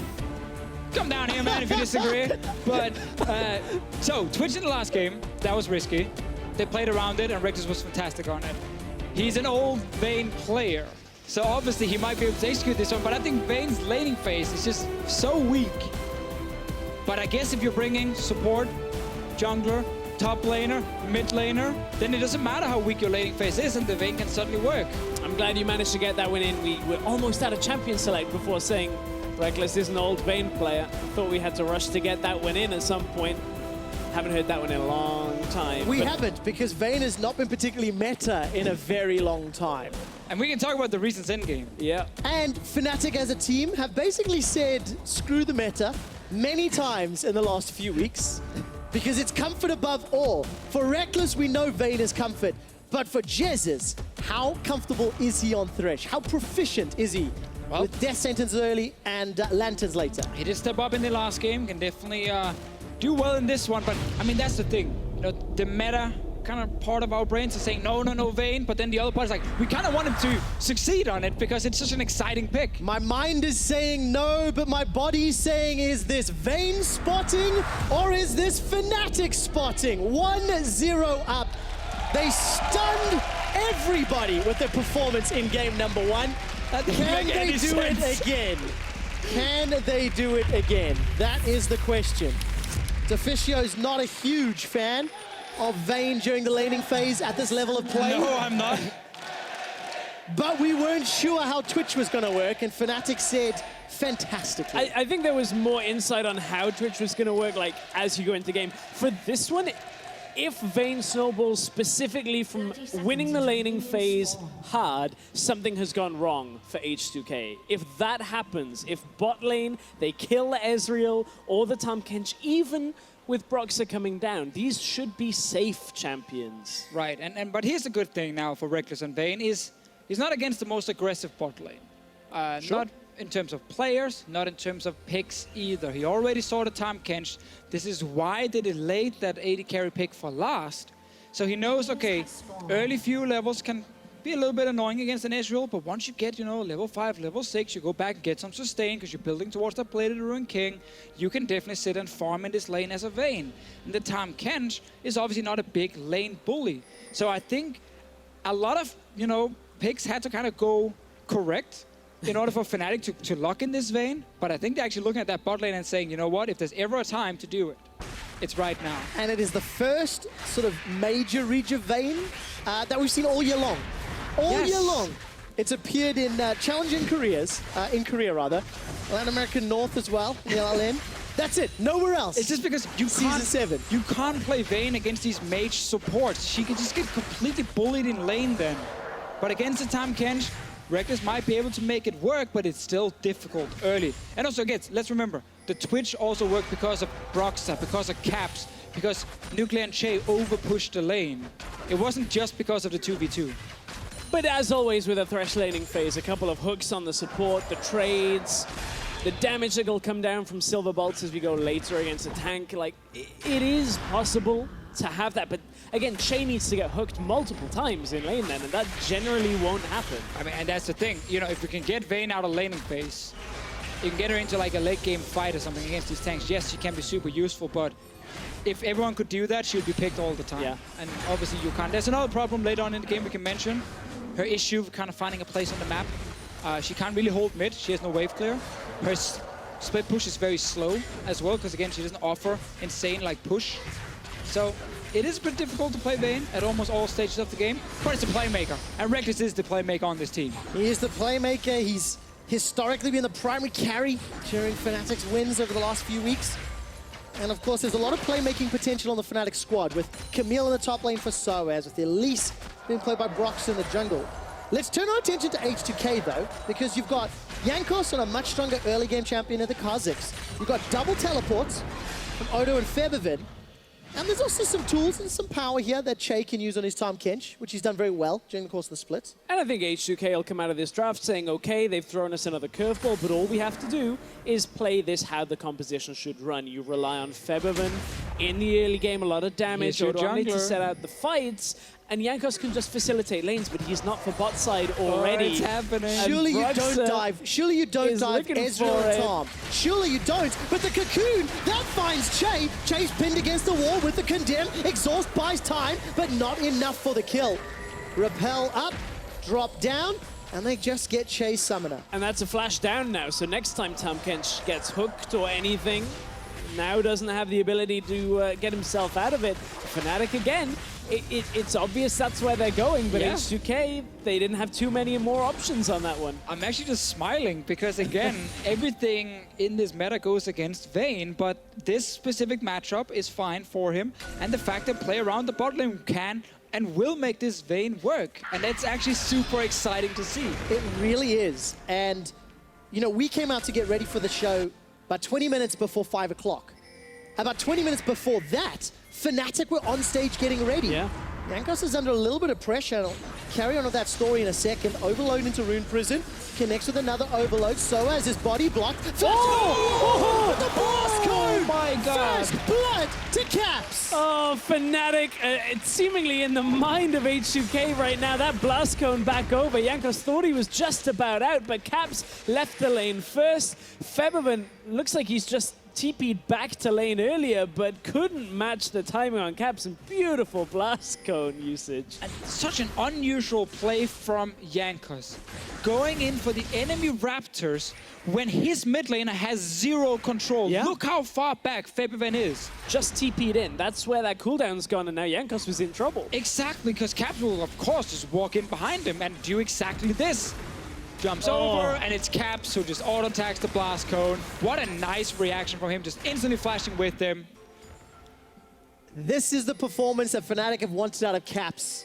All split long, and it has only appeared a few times, a few blossoms. Game 1 on that LeBlanc, Game 2 now, reading the blast cone play so well. And this is the performance Fnatic wanted out of Jankos, where he's invading a Raptor camp early with no mid lane pressure, and he dies. He is obviously a jungler focused on the early game very, very often, but that is the kind of mistake we don't see too often from him. Well, fortunately for Jankos, though, the back half of the split, we've seen that kind of mistake a few more times than we've come to expect from a jungler of his caliber. And it was better for a moment there for H2K going in with Febiven himself, put the ward down, but they were actually spotted on the ward going into the jungle, so now Caps dodges out Febiven. All right, a lot of damage back and forth. Overload on the end, just sidestepped away. So the trade relatively even, I feel, but as it stands, Caps playing very aggressively. Yeah, and if we go back down to this bottom lane now, because again, there's been so much talk about Vayne. Well, she's gotten past the early levels. She's building towards a Blade of the Rune King. She obviously had that first gank from Broxah that cost a flash from Che, a heal from Nuclear, nullifying any sort of aggressive moves from the H2K bot lane. So Reckless, winning on farm at the moment, will just continue farming. He doesn't even need to fight before level 6. He can just keep trading. Just keep farming. And this is so good now for Fnatic. First blood, Vayne not under pressure at all. Their composition, it's risky, but the reward is very high.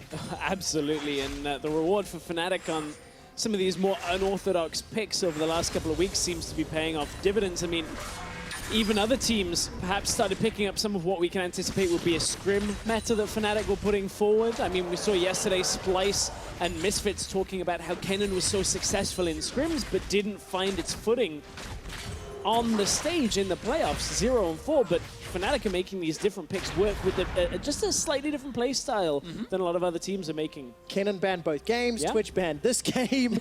Vayne banned next game. Maybe Vayne is going to be the next potential here. Quinn game I mean, we're also thinking very far ahead. Jankos going to find some pressure, trying to defend his Gromp. Broxah just walks in and takes it away. Yeah, Jankos surely didn't have Smite ready just in time. If we go back and check that out, because he just had to jump out instantly. Well, unfortunately for Jankos, game is getting a little bit away from him. Yes, he's got a small CS advantage, does have access to level 6. We've not seen him gank yet, so I need to see where Jankos looks for an opportunity, if at all. Yeah, I just want to add in this little one thing just to make it even worse for Jankos and really, really annoy him. Or he's super annoyed now. He had like 2 seconds on his Smite. Yeah. And then this annoying Elise walks in, and you have to jump out. She takes your Gromp, gets a bit of an experience advantage again, and you just get further behind. Yeah, and he didn't even want a chance sticking around for it to come up because he's no Flash. So if he takes that fight with Gromp, with Elise, he ends up dying again. But H2K, I don't think they were anticipating this Fnatic showing up, and it's taking them a little bit of time. Nobody was, Stress. That's fair. I'm just saying it's taking them a little bit of time to adapt to it, but they're going to run out of that. And the reason I jump on that is Febiven jumps on Cap, support from Jankos, puts the hammer down, True Shot Barrage helps out for a support. Now Jankos is caught by the death sentence, but the Devour buys some time. Jankos hops back out and Broxah forced to flash. Soaz under the tower, he puts down the ultimatum, but Odo wins the 1v1. It's gone crazy everywhere. Yeah, that just went completely wrong for Fnatic. Like everything. Mid lane, they were actually about to make a play here, but then Caps, with the rest of H2K around him, ended up dying. Nothing he could really do. And then top lane, well played by Odamne, knocking Soaz under that tower here. Have to get a replay of the start of that fight as well. But this is huge. The fact that now Odamne, unlike the first game, fell really far behind against a split pusher, is now actually staying even slightly winning his lane. So here's a mid lane replay that we saw. As you said, Fnatic maybe looking to set up a play with Jez coming all on the way. Caps takes the trade, exhausts Jankos, and Che comes in just in time to make sure there's no even kill. Flashes into the Devour, that's obviously one of those massive strengths. So Odoamne blasts Soaz in, ultimatum used to try and dodge a tower shot, but doesn't dodge the follow-up that comes from Odoamne. Keeps him in place, ends up falling. I think Soaz maybe thought he could take that trade, but under the tower, very difficult. As soon as he got knocked back there, that was kind of the problem for Soaz. Once he got knocked on the tower, he's just trying to get out. Yeah. Obviously, Odamne can take him down. Well played on Agragas, and it's important to highlight that Agragas has now been blind picked 2 games in a row. And it is because he's such a safe blind pick up there. He can lane and beat the tanks. He can lane against some of the carries. Like, he's just overall a very good laner with impact later on. And that's why Odamne is able to take down Soaz, even out the CS, or stay even in CS, which is important for H2K because they're not gonna, be winning a whole lot on the bottom side. No, not this time round. That early gank from Broxah helping Fnatic. We've got an even game at 11 minutes. At this stage in the previous game, Fnatic had a couple towers to their name. They had more kills as well. So at the very least, H2K, they've not given up as much during the early stages, despite the fact that Broxah and Caps got very good early starts. That gank down bottom and first blood. And as we're talking about Broxah, you can actually see some of his stats from game 1. Hugely impactful versus his league-wide average. And gonna find a cocoon, but nothing more this game. All right, not able to get a whole lot. But yeah, good last game from him. We keep talking about Lee and Elise. Like, those are the 2 big picks for him. And obviously H2K valued the first pick LeBlanc in this one. Elise over to Broxah once again. Needs to have a bit more impact if he wants to be successful, like in the last game. But for now, he still has plenty of time to do that. That first pick, LeBlanc is doing an okay job early on. Febiven up in CS as he traditionally is. I believe he's ranked 2 at every point in the game of mid laners for CS, and the only person above him is Perks, generally. But H2K, as you said, first pick LeBlanc. It's supplementing a lot of this early game that H2K are going to rely on. The fact that Nuclear needs more time in this bottom lane. The fact that Odo Omni is playing more of an tank and an engage tool means that Febiven has a lot on his shoulders going up against his former team right now. The thing is, though, if you look at both of these team comps, I think they're both relatively happy playing into the mid game. I mean, Camille's going to become very scary in the mid game. Broxton and Elise still has that pick potential. Ryze and Vayne, obviously, very happy to get 1 or 2 items under their belt before the action really kicks off. But I want to see how this Jesus Thresh versus Chaytam Kench interaction works out, because both of them could make or break the entirety of mid-game. Good death sentence. Where's the support? Box goes down, Instantly. but look, instant reply on the Abyssal Voyage, and they just end up trading ultimates for ultimates. As now Soaz gets caught out. There's support from H2K. He takes a lashing from the tongue, and Jankos picks up an easy kill. Good interrupt from Odo Omni, stops Soaz from getting out, and H2K easy punish there. Che immediately pulls out the Abyssal Voyage, makes sure they can gather Jankos back into the rest of the team, and H2K a lot more composed than game 1. It's a huge issue for Fnatic that his top lane is losing this hard now, because Fnatic's goal is to play around the bottom side. It's to get this bot lane tower down, so Reckless has a very long lane where he can chase like an Ezreal and get a kill. That's why they're going for this play now. They're trying to find Nuclear. All right, Realm Warp, that's going to cut Nuclear off. The long-range Cocoon, devoured though from Che. That's going to save Nuclear's life. Soaz will cancel his teleport, as does Odo One, and potentially Febiven as well. They're both on cooldown, but Fnatic, they're looking for Tower First Blood. They're going to find it, and H2K will equalize moments after. Sucks for down up in the top lane. I think Jankos actually stepped away from this tower a little bit earlier. Thought he was going to get it for sure as the first tower, but Fnatic with that play bottom lane. Yes, they didn't get the kill, but they got exactly what they wanted. Towers, open up the map so this Blade of the Ruined King Vayne can start playing in these side lanes. And now you get a Mountain Drake alongside it, just supplements some of that damage. And I think if you look at the Summoner spell cost as well, 2 teleports from H2K, 1, 2, 3 flashes as well. Fnatic have also bought themselves some time, right? In the next few minutes, not having to worry about double TPs with both Soaz unavailable. Yeah, no, of course, the damage we're talking about is when you look towards a Baron with a Vayne. Blade of the Ruined King, everything on top of it. Now you got a Mountain Drake. Second Drake is going to be Mountain as well. If Fnatic can pick that up, it's a very fast Baron clear as well. But now that we get into the mid-game, I think it's important again to highlight why Vayne can be hard to execute as a champion, not just for yourself, but actually for your team, is again, she needs to sit in a side lane. This actually means Caps is going to be the wave clear in the mid lane. And while Ryze can definitely kill the wave very quickly, if H2K ever get the tempo advantage and get to rotate to this mid lane, 3 or 4 guys, Ryze needs to step away from the tower and allow them to actually take it down. He can't then sit in like long range clear these waves like a Victor could. And that is some of the problems. Well, some problems for Caps and Febiven, although Caps comes out ahead using those rune charges over and over. But look at the support. H2K pulling numbers advantage. If Odo decides to come down as well, it could be some of those flank engager options underneath the tower. Fnatic, they're not sticking around just yet. And they know the Reckless is in the bottom lane, as you were talking about, only now leaving, so there isn't the same threat as the Twitch from before. Caps, that's a warded area. He doesn't know it yet, though. Jankos jumps over. The Lantern is available. Caps decides not to take the ride. Che is waddling to safety with Jankos inside his belly. And Che, so far on Tahm Kench, has saved a number of H2K members' lives. Been a good pick for him for sure, but we're kind of just following where the Vayne is going, what Reckless can do. As we highlighted earlier, the way Vayne pushes the wave is 1 minion at a time. It's 1 minion, you don't have any AoE damage, so it takes a bit of time for her to really get a lane going. And that is why other teams have chances to kind of move around the map and try and force maybe a 4v4 or a potential like push on a tower while Vayne is busy pushing out that lane. Problem though for Nuclear is, if you guys look at the minimap, he has to respect Reckless. He runs away as soon as Fnatic moves towards the bottom side, and that allows Reckless to get a free lane. It's amazing to see the priority shift from defensive to aggressive stances. You know, moving forward in a lane, then moving back in a lane, respecting vision. And now we see which team's communication and understanding will show up. Because if Fnatic try to stick around and defend a tower, then all of a sudden, Agragas, Kha'Zix, Tahm Kench could flank and ruin your day. Similarly, if anyone's trying to push towards this Camille or this Vayne, Fnatic could have opportunities with the Thresh, with the Rise, with the Release to find picks.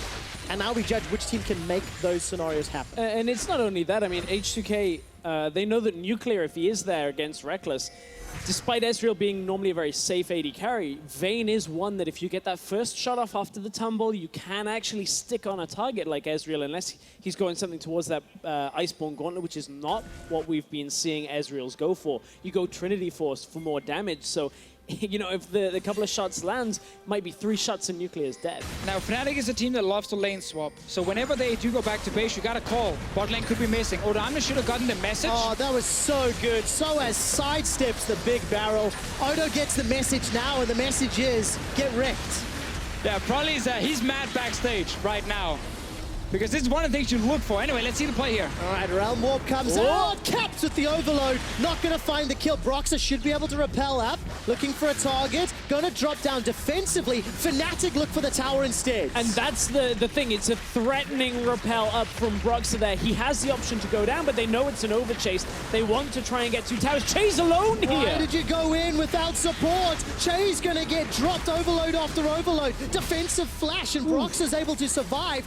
So They're does getting it in Che. there. The exhaust saved his life. Reckless isn't done yet. He's taken the top tower and the inner tower, and Fnatic now 3 towers to 2. Such a successful lane swap because it was Reckless who pushed out first. He then goes to the top lane with Justice. And as I said before here, probably backstage, he's angry. I was talking to him before the game, so he's like, Fnatic lane swap. My players, they gotta be ready for it. When that dual lane goes back to base, communication has to go from bot lane to top lane to mid lane saying, watch out, they can come to your lane. Odoamne stayed out in his lane. Then Camille ulti, obviously he can't move, he's not going anywhere. He gets killed, that's 1 tower, that's 2 towers. Based on that lane swap that H2K knew Fnatic loved to make, and they still died to it. It's that different style from Fnatic that comes out that teams aren't quite used to playing against. And it's once you sit on stage, you can talk about it and talk about it, talk about it. On stage, that communication can break down. Oh, look at that. Soaz takes a lot of damage from Feathervit. Chase coming in from behind. Soaz is going to do what he can before being dropped. And H2K will communicate effectively enough as we get to 20 minutes to get their 4th kill of the game.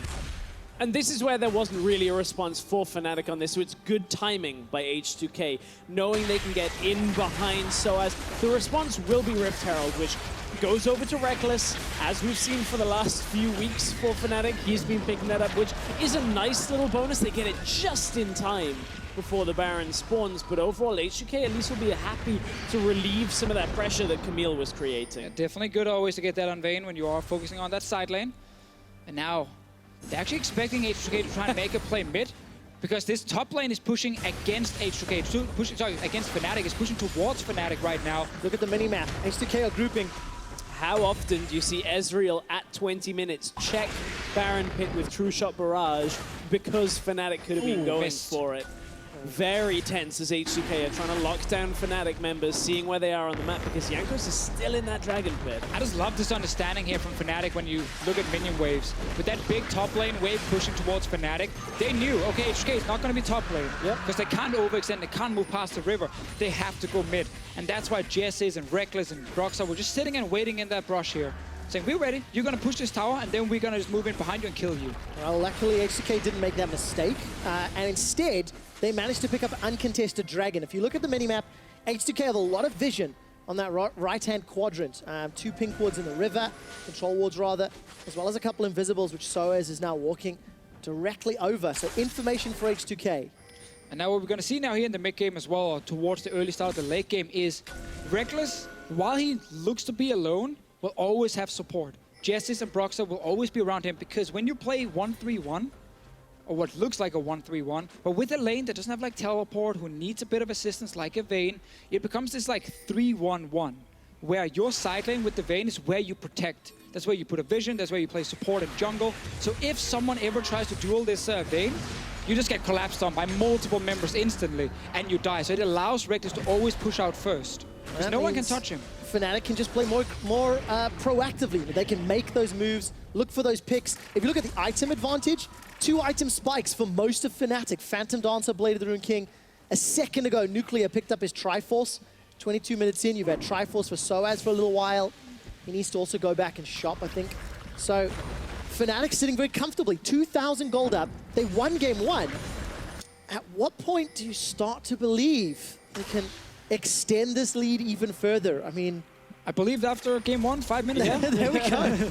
I want to touch on that Phantom Dancer because a lot of people still in solo queue will see Vayne picking up Static Shift. This is about dueling, but it's 2v1. That's not fair. It just gets condemned into the wall and flashes away. But you can't flash away from an auto attack. So now we need some cross map here from H2K because this play here from Reckless was set up due to him pushing out top first, recalling, and then sneaking bot lane. February will try and trade for a tower, but it's a 4v5 situation on the map. What else can Fnatic do? Fnatic have regrouped around mid lane. They know the wave did push out, but they can't punish here.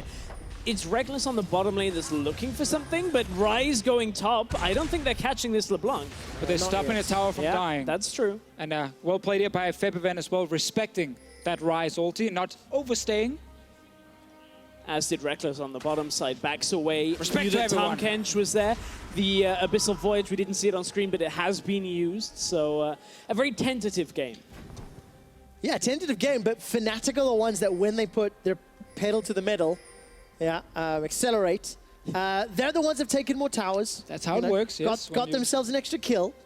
They've got themselves a Mountain Drake, and with a Camille, a Ryze, and a Vayne, and an Elise with Leandries, Baron will get melted very, very quickly. Oh, yes. H2K cannot afford to give Fnatic, hell, even 30 seconds alone with the big purple worm. And that's why whenever Baron is the objective, it's Reckless, Jessis, Broxah on top side, pushing out.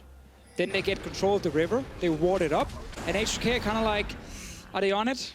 Check, True Shot Barrage, double blue, trinket something, just check, because you will have almost no vision if Fnatic plays it out right. And there's so many ways of them getting in the pit. To be Captain Obvious, you've got the Lantern to come in, any blast cones that are there, Ryze ultimate to come in.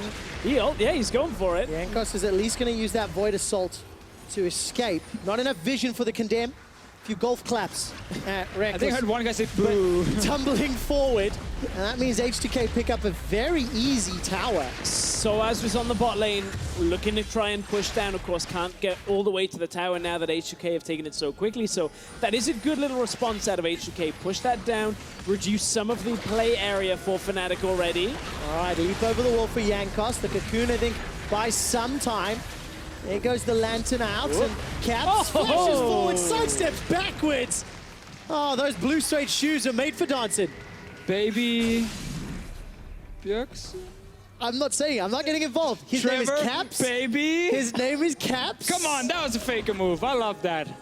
That was really well played. Wouldn't have been caught. That's what I've learned. He definitely would have been caught, but would have done the same to get out. Anyway, of course, we're not going to say it. He's not up there just yet, but well played overall. First time, by the way, Reckless didn't get to shove out his lane. And what happened? H2K got to group mid and took a tower. So we got to see again how both comps really want to play this. H2K, please, can we just group? Fnatic is like, please, can we just split push? How does H2K force Fnatic to group? I mean, that time round, there was a tower to focus for H2K, but it gets riskier, right?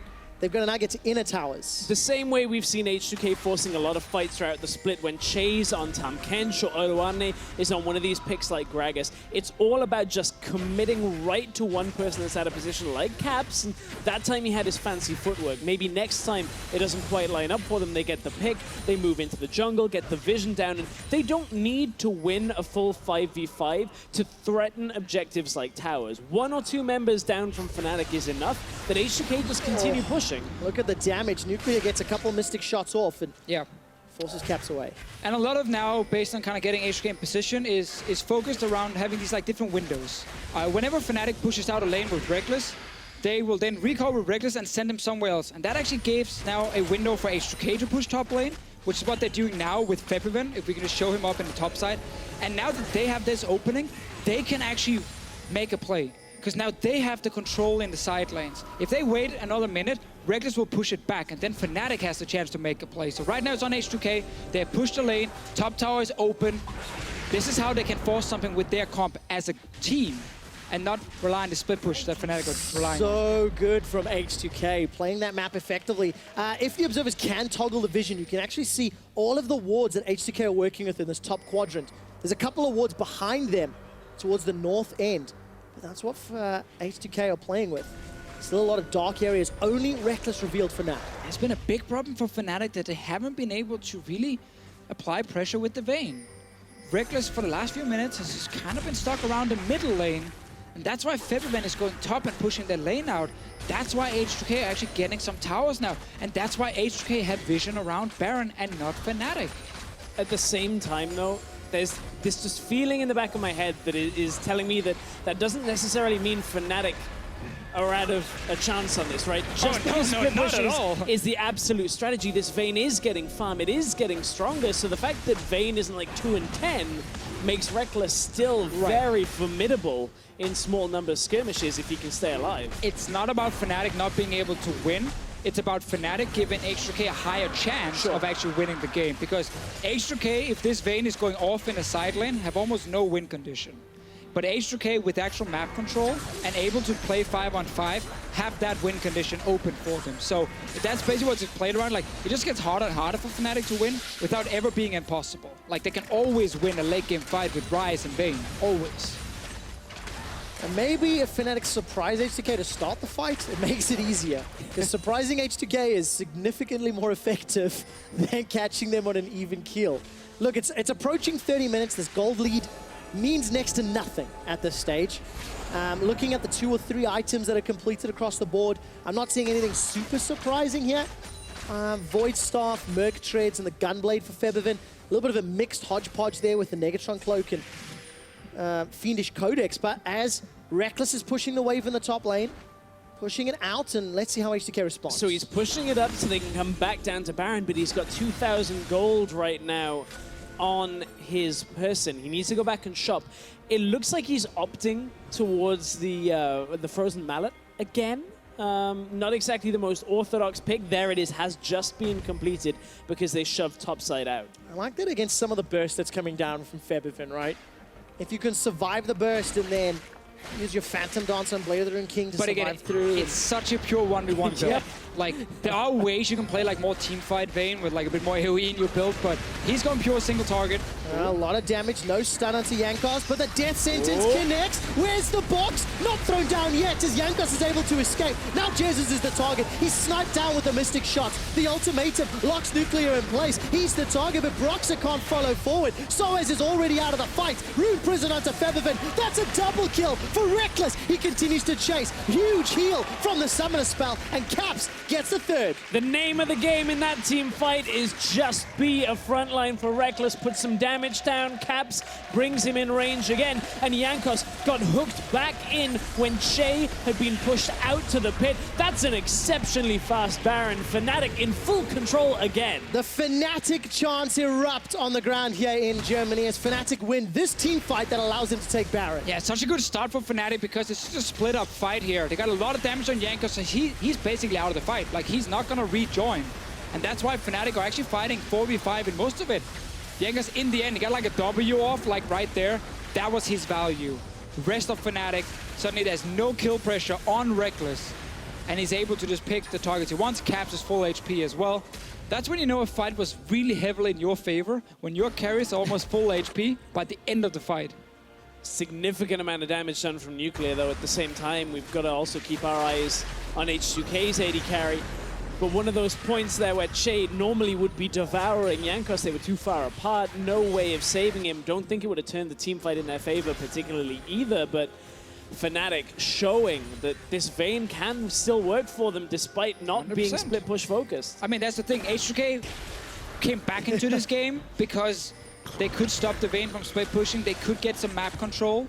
They've done so many things correct for like 5 minutes. Yeah. But they won fight in favor of Fnatic, and it's all gone because that's Baron. That's a massive goal lead now. Reckless on 3 items and QSS. Like, he's building in his like very tanky style, but he has enough damage, and you just can't really get to him. Well, Fnatic have got a 5,000 gold lead. Nuclear is going to get locked into the ultimatum. The barrel sends Soaz out, but as Odoame is pinned against the wall, he takes so much damage. Che loses his life as Soaz is going to use that hook shot forward. Jez is unable to connect to the Death Sentence, And Caps, once again with the fancy footwork, uses the ult to safety. Yes, saves himself in a 1 versus 2 by the looks of things now. Feberman's coming down to the bot side, but the rest of the team has already been routed back. Fnatic will swing to the mid lane, pick up that low health tower, and start it all over again. Coming into this series today, Fnatic and H2K had an all-time win-loss of 13 apiece. They were 13-13 at the start of the day. Fnatic are on the verge of adding 2 more wins to that tally and being on the verge of a sweep, a clean sweep in what was one of their most disappointing regular seasons in recent years. It's mind-boggling to me, Deficio. I think you have to look at the spring split, but also you have to look at 2016 for Fnatic. Yeah. Like, that was also a disappointing year for them, which is a crazy thing to say about Fnatic as a name, as a brand. You know, the 5th place, 6th place is what they ended up with. They got the battle for 3rd place that they actually managed to win in spring, but then they didn't make semifinals in the summer split. Just watch the damage. It may not come through onto Odo Amne at first, but Che sure as hell feels it, and we're going right back out. We don't need to see that. Caps is on the run. All right, it's got a few seconds to maybe get the look at round bot lane. up, but it simply won't be enough time. The rest of Fnatic, they're grouping up. 1, 2, 3 members on the bottom lane. Can they get a tower? Reckless is going to take a couple of autos here before he tumbles to safety. H2K making TP their way from behind. in. Teleport is coming down. Odo Wamne has caught Broxer, but Broxer's able to flash to safety. Now all of a sudden, Feathervin's the target. The baby cage over the wall. Soaz keeps Feathervin in place long enough to trade 1 for 1. There's no mid laners for either team, but Fnatic are happy to keep pushing. It's such a well-played game again by Fnatic. They're always able to kind of out-duel H2K. I like the play though from H2K here, you know, get the kill top, TP bot lane, just try and get a 4v5. Sadly for them, after that Gragas nerf happened quite a while ago, you can't just body slam, knock someone back. And Febervin found himself all alone. Feathervin unable to do anything with that flank. Fnatic are on the verge of a 10,000 gold lead. On the verge of just a fantastic, fantastic ending to game 2. But they need to get those inhibitors down for supers. And a week ago, Fnatic were on the verge of not being in the playoffs.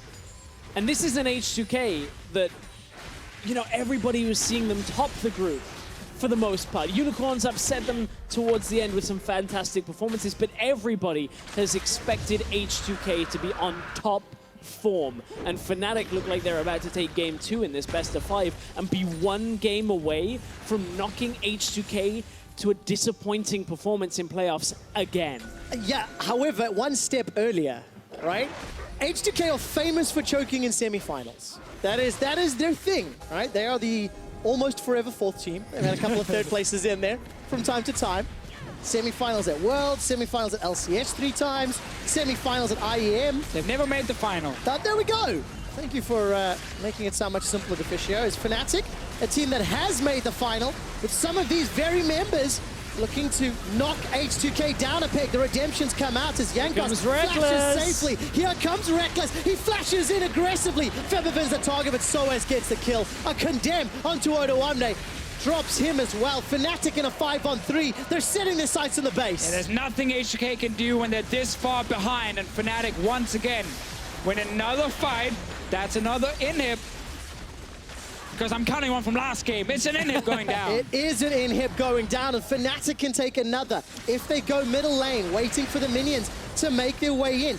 28 seconds left for Odo and Febby to respawn.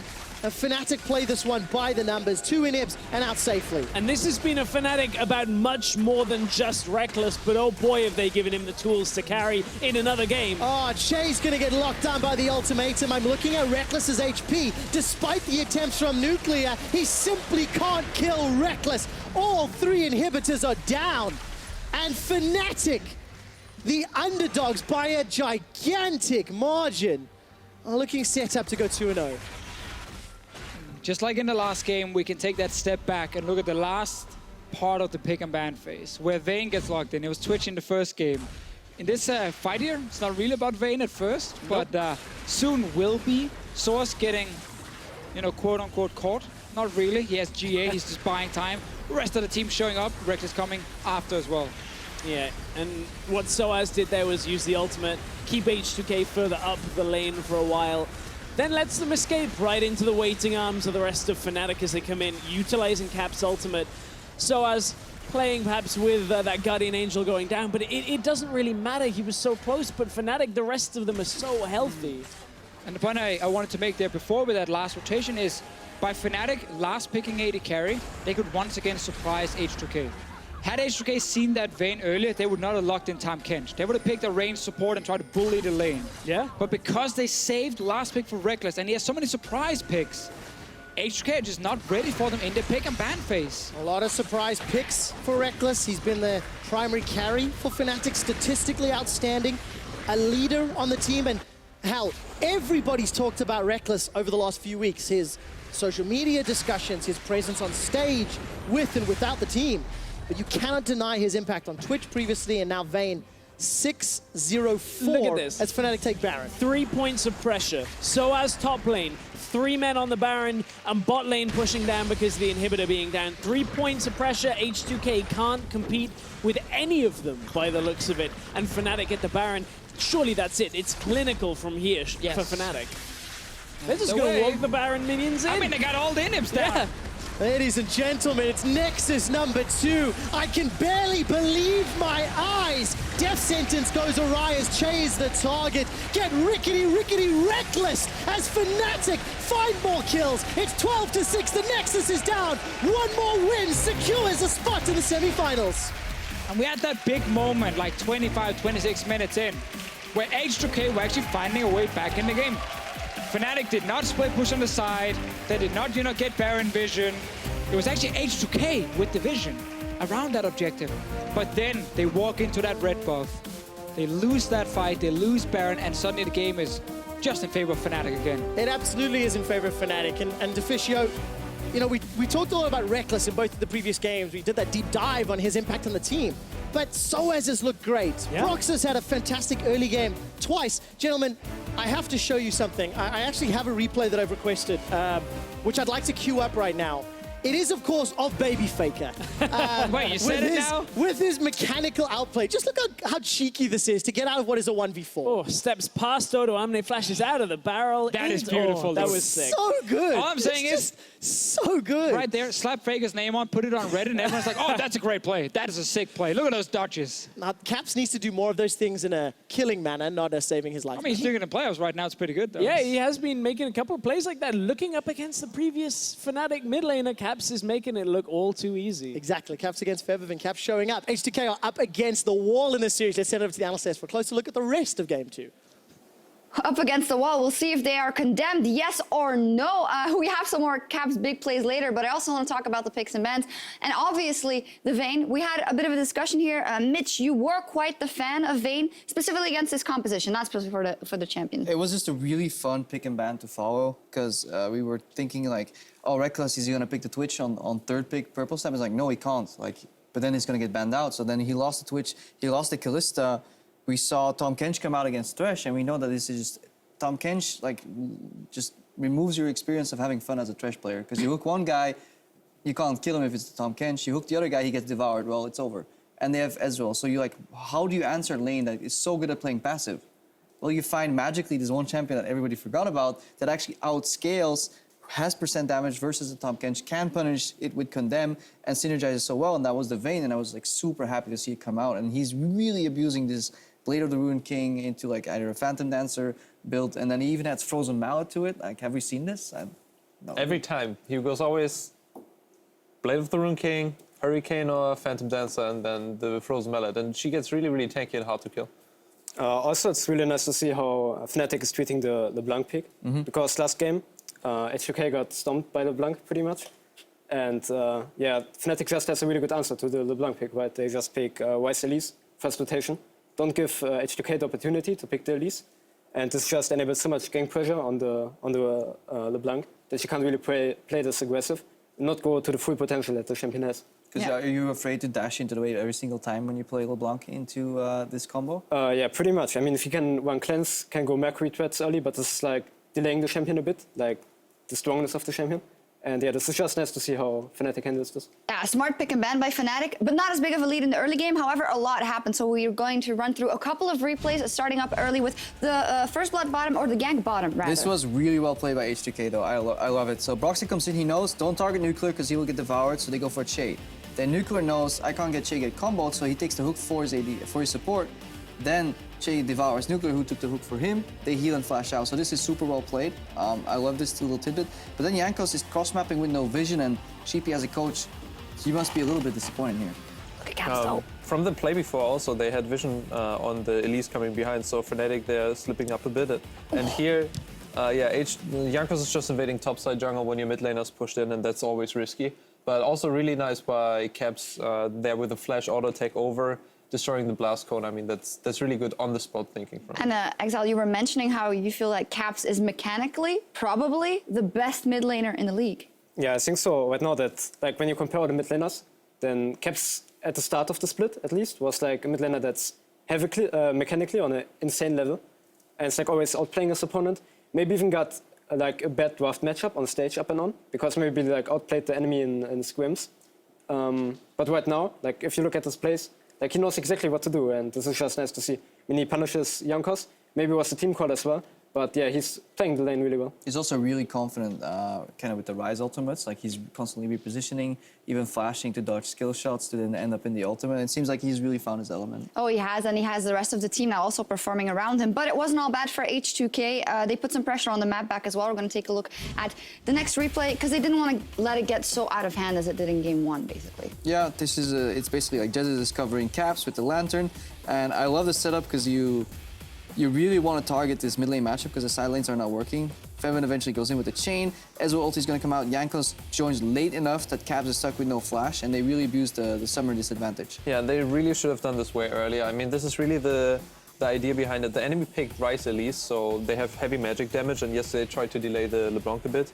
But the Ryze has no Mercury threats, and just Kha'Zix plus LeBlanc has so much kill pressure. Also, can we appreciate Odoamne here? That was a really, really sexy outplay, and at that moment you felt like the tide is turning. The tide is turning, but you're looking at that bottom lane, and you see the Vayne farming up. She's well, about to complete the Bilgewater Cut Glass. She is not getting any kills yet, but that threat is building, and then it happens.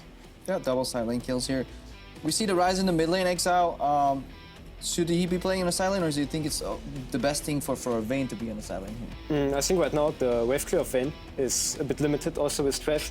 Like if they put LeBlanc 1v2 in the mid lane, like in this case H2K, then she can probably even push first against two people.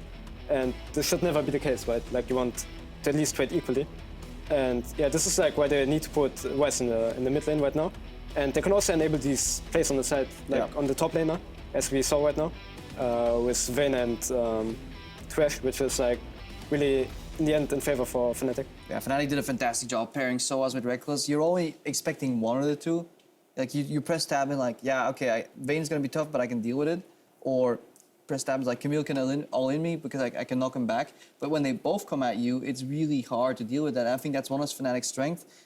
In the last few weeks, they've always been ganking their own side lanes, but there has to be an answer to that play. When people are committing like two members on the side lane, what would the answer be? I'm not so sure, because H2K doesn't set them up really for success here, and I really think that by the pick and ban phase, that the picks itself just worked out so much more in the favor of H2K and for Fnatic, and H2K just didn't have an answer.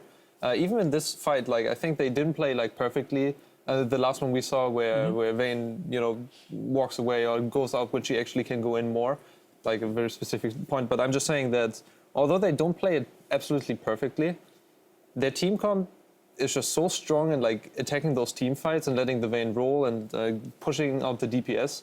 And they have actually no threat on her because the Ryze counters her so well. So really good job there from H2K.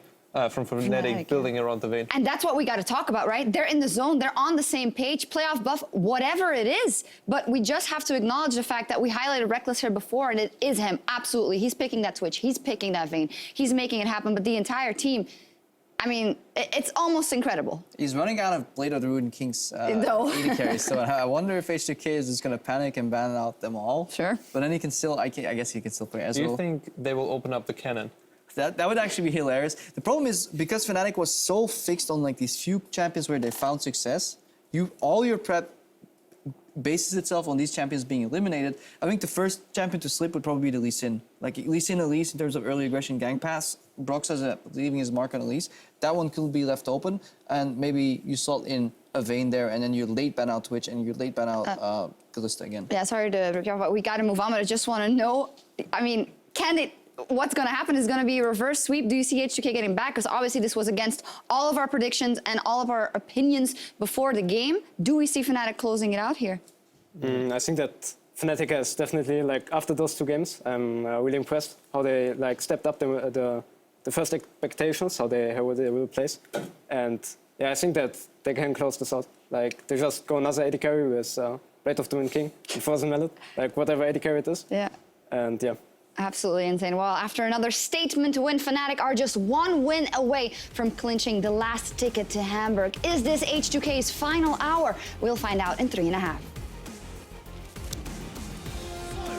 Vayne is locked in. Twitch, for the first time this split. Vayne now locked in for Reckless as well. Is this Vayne spotting or is this Fnatic spotting? Can they do it again? Overload into Rune Prison. Connects with another overload. Soaz is body blocked. First the blast code! Oh my god! First blood to Caps. Soaz is already out of the fight. Rune Prison onto Featherfin. That's a double kill for Reckless. He continues to chase. Huge heal from the summoner spell, and Caps gets the third. Here comes Reckless. He flashes in aggressively. Featherfin's the target, but Soaz gets the kill. A condemn onto Odoamne. Drops him as well. Fnatic in a 5-on-3. They're setting their sights on the base. Get rickety Reckless as Fnatic 5 more kills. It's 12-6. The Nexus is down. 1 more win secures a spot in the semi-finals.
Coming into the split, we were really confident. We were really confident we'd be a top team, and we were playing to improve. We were like thinking that okay, we're gonna not only compete in EU, but we want to compete in the whole world. They're building a puzzle from 3 different sets of puzzles. Like they have the pieces in Amazing and SOAS who are used to how things worked in Origin. They have Reckless who has a bad year in Fnatic, and then they have Jessis who has done multiple roles. They need to bring all that knowledge together to then create a top tier team, but that will take time. But what we do know is that Fnatic has done this before. Then somewhat in the middle, we realized that okay, we have some problems and we're not able to play this insanely perfect game. So we made some changes. We still had some problems. Now we just came to the conclusion that we're not gonna play the perfect game, but we're just gonna play for now to win against EU at least. I know that EU teams make a lot of mistakes, and we're just capitalizing on them and getting advantages because of that. Yeah, and this is just hubris from FLICKR. Look, there's a control ward in the river. You cannot afford to do this. So we're just playing, hoping that our opponent will make a mistake. And I think if we can somewhat mirror what Rocket is what was doing to punish the top teams right now, then I think it will be, I don't want to say 3 wins, but it will kind of will be. I think we can definitely beat every team in EU, but we're not gonna be perfect. Fnatic, they are controlling this game. And this is no longer about just split pushing and kid and cheese. No, this is superior macro coming out of Fnatic right now. H2K gameplay is far from perfect. I believe that there's a chance that we can win. There's only one winner, and that's whoever wins the final, in my eyes at least. Getting the title of winning EU would be insane, really. I don't know if I have any other words to describe it.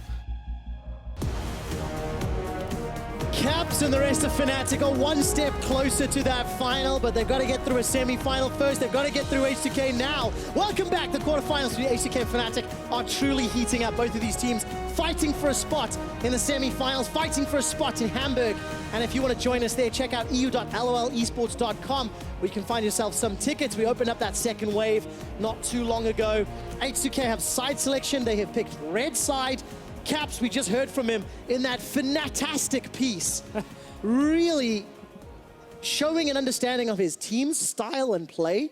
Fnatic have opted into it fully, and that's why they're 2-0 up in the series. And some big, confident words, talking about how, H2K's game is far from perfect. Well, that's exactly what we've seen in this series so far. And as we go into picks and bans for Game 3, H2K, they were the highest seeded team coming in. They've had red side as their side selection once again. Now, Stress, what do you think about H2K's red side here and the options to give them? Well, we were talking about this a little bit coming into this, and we think that the Vayne isn't quite such a priority if you last pick support for H2K. You can just ban it, you can ban the cannon. Already some priority on AD carries with Varus going, but there goes the LeBlanc out of H2K. It's not the cannon, that means cannon or Shen is getting through. Exactly, either cannon or Shen, or maybe both, and you get that trade between the two teams. Elise has been a good pick for Broxah, but as you highlighted, the fact that Reckless got that last pick Vayne made it a really good pick against the Tahm Kench lane. And what's very important to me, that Elise performance is now mirroring how good Broxah's Lee Sin performances have been in the past, maybe even better. The impact for Broxah is undeniable. And the last ban from H2K is going to be Rise. So Elise is up, Shen is up, Kennen is up. What a Fnatic first pick? I think Fnatic at this point, the Shen is the most likely one, and as it comes through, that is the case, because H2K, they can take away the Elise if they feel it's been a problem, but they may just go the Rengar, the Graves that we've seen out of H2K before. Does Fnatic get Kennen as well? Do they pick that in this rotation, or is that too risky? I think H2K can take Kennen here and use it as a flex. Either put it top lane against Shen or put it down bot lane. They do value the Ashe. I'm glad to see Elise here. I think this is smart. I understand that, on the meta rankings, the Graves and the Rengar is above it, but when it comes to this denying comfort, Broxah has been on this champion twice, so banning Lee Sin in that sense lost a little bit of its value. Now taking it away is important, but I think Rengar, Graves will just be the choices for Broxah. And I wonder now, as we head further through, there's the cannon, it is the AD carry. that we've been talking so much about. First game it's been available and Fnatic lock it in.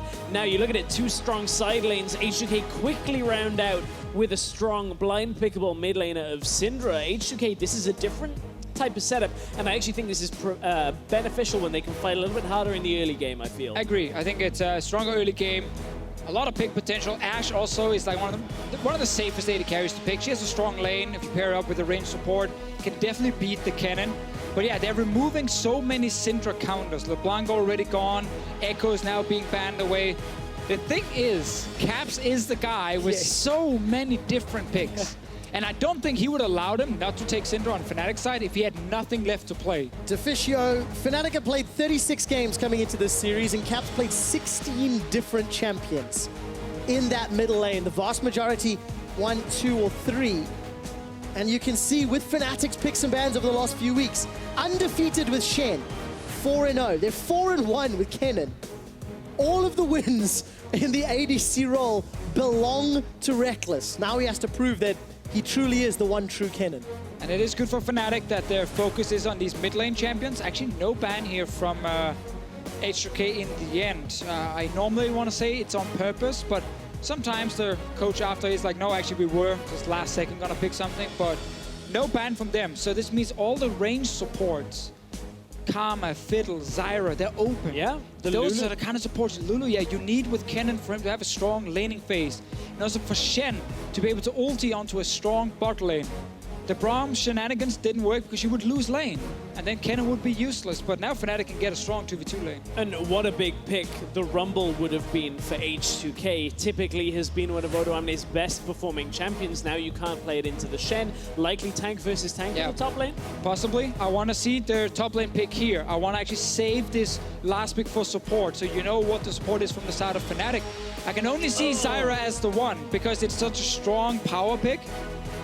And that's okay, because it can lane against Karma, it can lane against Lulu. That was the one pick to go for. What? Okay. Okay. So, Aurelion Sol into Syndra. This is something that would make Vedius very happy and excited a few patches ago. He was talking a lot about it. I can see a huge grin on Deficio's face as Caps was the man that would pull out some shocks and surprises, and it's Aurelion Sol. During Worlds, when Syndra were winning everything, some mid laners, looking at like CLG here, were actually okay taking something like an Aurelion Sol in the mid lane against it. And the thing is, you can't lose lane if you're not in lane. Yep. and it's not even a bad thing that you're out of lane, because you No, it's a really good thing. You get right back, you can go to another lane, you can roam so much, and you just don't tend to drop behind. And as you're talking about, you can't really lose lane that hard unless you make a mistake. Gentlemen, can you remind me, what have we said about H2K and surprises? They don't like surprise parties. No, they hate them. They absolutely hate surprises. Now, Renekton means that H2K, they're angry. Especially Odoamne, he's mad because he wants now blood in that top lane. At least Renekton is the dive combo against things like Shen as well. I still feel like because H2K decided to show support, it actually allowed this Camille support to come through again for Justice, because he's fine playing against the Zyra. He just needs to survive a few levels. And H2K are not really surprising anyone with the Renekton. No, and that's a big amount of crowd control down in both bottom lanes when you look at it. So around that level 6 mark, maybe we'll see a lot of trades down there. But you talk about that Renekton, I feel like Soaz should be able to play around the threat of the dive from Renekton at least. Like, it is straightforward. It's difficult to deal with if they get there, but if he's respecting it well, the Aurelion Sol can also cover and make it a 3v2 potentially. If you're Soaz, before that dive even happens, you wave goodbye and you go to the bottom lane, because the reason this Camille can work after a few levels against Zyra is Zyra has no mobility. And using Camille E as a massive gap closer means you can always get to that Zyra, and then Shen ulti comes in. So it's actually extremely easy for Fnatic with double CC bot lane to set up plays against this Zyra Ashe. And that's again why this Camille can really work for Jessis. Oh, and I can't wait to see Caps flying down with that gigantic Q, the stock surge. Also bring that to play. Comment of Legend. All of the roaming, all of the surprises, all of the days. That is what has cost H2K in the past, and that's what Fnatic will be leaning on. Is this the last game of the quarterfinals? Will Fnatic stun the world and go 3-0 against the pre-match favorites, H2K. H2K, hard to kill up until today. Fnatic don't care. 2-0 up as we load up for game 3. And not only is there a lot of offensive threat coming from Fnatic,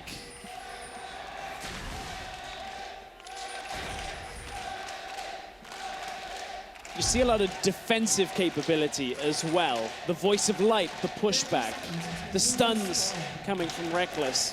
Have to point out as well, couple on your screen. They're in picture-in-picture. They traveled 950 kilometers to come to the studio and watch Fnatic play. I met them before the show, and their exact words, we didn't travel 900 Ks to watch Fnatic lose. They've definitely got their money's worth today, that's for sure. That could have been a gamble. Definitely a gamble, but paid Depends off. whether you booked that in like week 3 or 4, right? So Aurelion Sol, guys, funny enough, was never that big of a pick in Europe. Like, I never really felt like Aurelion Sol were like really the thing to look at. Even when he was very strong, it was a lot of it was like during Worlds. We got to see it in MSI, we got to see it as well. But there were, of course, some EU mid laners using it. But this is the first time this split. Yeah, we've seen him played a bunch internationally, actually. It's almost mainly focused on international play. Yep. Most recently, actually, Maple was able to pick up a win into Syndra in this exact matchup.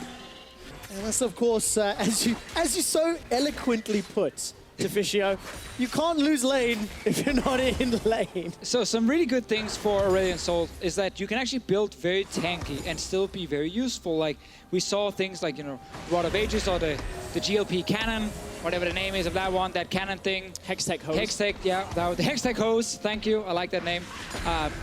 Early MR is perfectly fine because so much of your damage is based around like these orbs kind of just shooting around for a long time.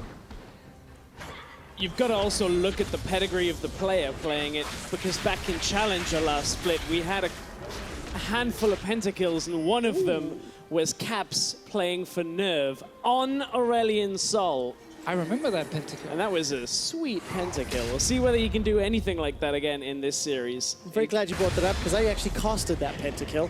I did too. Yep. It was a long time ago. How practiced is Caps? We just heard some praise from Exile on the analyst desk on how Caps' mechanical proficiency is so high. He's going to get tested. The start surge. I'm not going to find any CC. Cocoon comes down. Scatter the weak. Cleanse comes out. Flash forward. Will Jankos trade his life? Repel buys some time and going to get out of range. Jankos helps with first blood. Just when you mentioned mechanics, I think Caps shot his Q the wrong way. That's my fault is what you're saying? I'm blaming you. Febiven did have cleanse, so probably wouldn't have made that big of a difference. If you could have shot at Jankos though, and forced him to maybe repel early, possibly a one-for-one trade, but early gank here. Aurelion Sol, you can stun him up, you can obviously lock him down, because early in the laning phase, he's not going anywhere. And that's what I wonder is, was Cap slightly off angle here? Was he trying to block like a flash cocoon coming through from Jankos? Like you wouldn't repel down into it, so that's not what that would come from, but you can see a little bit of mispositioning. Jankos had that repel to get himself up at the end of it all. That's clean for H2K, and if they want to come back for a reverse sweep, they need more plays like that. Well, Jankos steals away the Elise from Broxer, shows up for first blood in game 3, potentially the deciding game of the split for H2K. And I think that's important for Jankos and some confidence, because he's been bullied. He's been pushed around by the young former challenger player Broxer this series. And Jankos was once the king of all jungles when it came to first blood. Last game, Jankos bullied himself. You know, walked into that Raptor camp when there was 0 mid lane control and just gave up a first blood. Bot lane though, again, Jesse's and Reckless, they won a few levels, and then you start looking for those Zyra engages. Yeah, especially when Soaz gets stand united. Yeah, and that level 6 point later on, as you said, Fnatic likely to go very aggressive, but for now, Soaz has to try and struggle through this early laning phase against Odoamne. A big wave pushed out with the cannon, that allows him to recall. Will he TP back up, or will he just walk it? Obviously, did get a bit of an experience lead, but that's because Odoamne ended up TPing back after recalling. It's a pretty big freeze here for Odoamne, forcing Soaz to come back and shove it all the way out, which he's going to do now. Odoamne, obviously, due to the fact that the big wave is not dead yet, is slightly down in levels, but mid lane. Go back up. So Jankos mid again. My favorite spell, not going to connect. Cocoon is going to go wide. A little bit of a stun onto Jankos. He's able to escape. The Celestial Expansion is ticking away. Shot after shot. Jankos goes down. It's Broxer that gets the kill. And this time, Caps does land his Q. He actually stuns Jankos, make sure he stays alive. The stun also was dodged from Febivin. This is now really good for Fnatic. Good return kill. Source will get his level 6. Bot lane will get the level so they can engage on Nuclear and Che. Flash is down from the Zyra. Wait for that level 6 mark on Soas and you might have a kill. Look at the minimap as well. After Broxer got the kill onto Jankos, he instantly moved into the jungle, placed a couple wards, and has backed away. I actually want to see H2K push out this bot lane and then lane swap. Swap into the Shen lane when he gets level 6 here, because you have to push in the bottom lane. You can recall first. Avoid that potential kill on Che when he has no flash. 6 for Odoamne. He wants to go aggressive, but that means Brox is falling back. They know they can't eat all the way through the Renekton ult as well. I agree with what you're talking about. Attack that Shen post level 6 is what H2K need to do, but they've got to be careful because already Caps has been pinged. Look at how fast he moves out of the lane, can threaten bot lane. They're going back bot, Divicio. This is risky. So risky by H2K. Jess is at this point 3 ranks into his stun. The hook shot. Very easy to target. Now, Fnatic does like to lane swap as well. They might have to run mid and then see where H2K is going with their dual lane before they decide where to go. Because if they go top now to try and match a potential lane swap and the lane swap is not there, they actually give H2K the advantage. I just saw a couple of Fnatic pings as they were finishing their recalls on the bottom lane and then the top lane. So information revealed with Nuclear down bottom and Reckless instantly peels away from mid to make his way down. Yeah, the dual lane from Fnatic, they know, okay, there's a high chance of a lane swap. Go towards the mid lane, see where they're going, and then react. And that's why they're going back down to bottom lane. No flash, Zyra. She's so dead. I think you're going to get dunked. Why Stand are you United here? as well. Che. What a terrible day. Reckless gets his first of the game. They recall for 2 minutes, and the guy walks back to the bottom lane. You just look at the mobility that this cannon provides. It allows them to get there. Look Is it a dive? Look bottom. Nuclear is going to get blown up by Soaz. It's like they don't even listen. That's the problem. Nuclear and Che were meant to be a safe bot lane duo that we thought Reckless and Jez's wouldn't be able to bully, and despite warnings coming through, it has seemed like Nuclear and Che haven't been able to survive. Che pushes up too far, gets caught, Nuclear stays under tower, doesn't respect Broxer incoming. I'm putting my H2K hat on for a second. They didn't lose a 2v2. They lost a 4v2 because there was a bunch of Fnatic support. And this should allow Tower First Blood to be picked up by Fnatic and H2K second thereafter. Now you say the 4v2, and I agree when they died, there were 4 members, but before that, game 1, they overpush. This game, Che on your screen had no flash. He lost it in the 2v2. He still doesn't have any flash, by the way. Goodbye, Che, the voice of light and some celestial expansion. H2K are tilting off the face of the rift. Completely. We talk about just lane swap. Level 6 Shen is gonna come down to the no flash Zyra. You obviously lost the trade in the 2v2 you shouldn't have lost. They go back bot lane, and now they died twice each. They've lost the bot lane tower. Oh, yeah, last that happened. But the bot lane guys. Yeah. That's Caps now. I'm not going to use the name we used in the previous game. But a very good outplay from Febivin. And that's going to stop the Dragon as well. Gift wrapped it for H2K, Stress. Last sphere hit. Is that an outplay? Does that count? I think it counts. Syndra ult, if the last one kills it. That makes it the skill button. At that point, I mean, Fnatic, again, they're coming very aggressively into that bottom lane early, and we started the day looking at how H2K hadn't lost towers. Well, making plays like this for H2K is going to result in tower after tower. Again, Nuclear is pushed up in the lane. There's no ward for H2K to spot anybody coming through the jungle, and Reckless just pops in and runs at him. I love how Fnatic are just punishing mistakes here. This is exactly what Cap said in the interview before this, game 3. It's like, European teams, they're gonna make a lot of mistakes. Like, walking back bot lane against Shen without flash, and then walking back to the lane after your tower died. And they just punished. Twice now. That was 4 kills on the bot lane tower based on H2K giving Fnatic that option, and Fnatic just took it, and they ran with it. Oh, TP coming in here. Not again. They're trying to go again. Look at the minimap. Nuclear's off to the right. No flash, no heal. Nuclear and Che have been left out to dry, and the entire H2K team is just not helping them and guiding them and making... they're doing it on their own Some as of it well. is themselves, the first couple, and now they're just really struggling to play around it. And that interview with Caps was recorded days ago. Like, this isn't a new thing that H2K are just struggling with now, but Fnatic identified it clearly and are just taking H2K to town over it. And of course, if you step back a little bit, Fnatic made the call in, what was it, week 8 to, you know, part ways with Nico the Pico, and they embraced this style of play. Now Caps is under pressure on this mid lane. The cleanse comes down. Defensive Rox flash is from here. Che. He's now not again. Roxa, he's gonna deliver Soaz on Shen. They look for Feathervin. Voice of Light not gonna reach the target just yet. Odo1 and Yankos now turn their attention to Soaz. The rest of Fnatic, they're looking at another tower. Yeah. They've embraced this play style. They've refined it, and now they're in the lead in the quarterfinals. Fnatic are just completely outplaying H2K in the early game. Even with the Renekton in least, you know, that was Prolly's answer to some of this pressure here.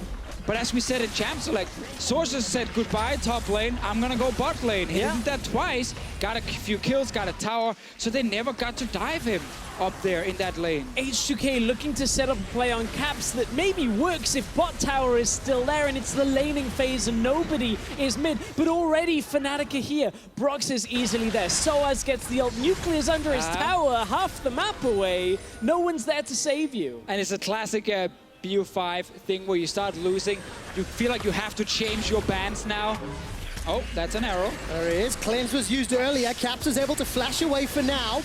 Vinja, slicing Maelstrom's available for Reckless. Does he decide to use it? Nuclear, still no flash available. Summon a heal buys a few seconds of time before Caps keeps stinging and biting Odo away. You land an arrow with no follow-up, and this is the 3rd or 4th death for Nuclear now since that flash has not been available. H2K committing as if there's no way Fnatic can gather in that amount of time. They have Camille, they have Cannon, and now they've got Odo Amne. Whoa, even gonna interrupt. There we go. Jezz and Soaz not able to find the kill.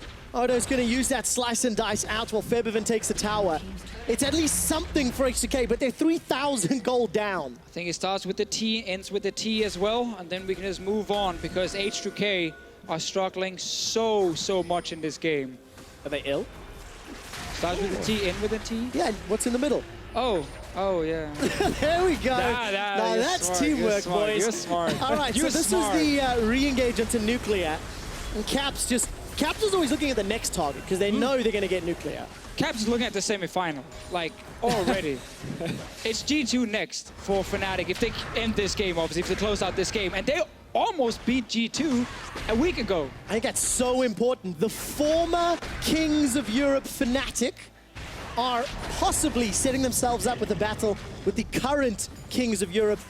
And all of the expectation was that H2K should win this game. Yes, Fnatic were good enough to win a game, maybe 2.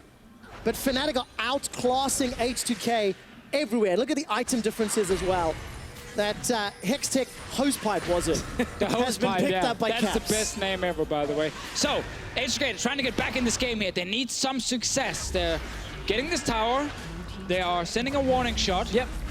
That's all that is. Just make sure Caps moves back away. So, again, the objectives now have started to go over to H2K. So if they can slow down Nuclear getting caught, Che getting caught, they can still hold on. But Fnatic have got such a lead. They do indeed. The towers still very healthy. Soaz and Jezz don't quite have the damage.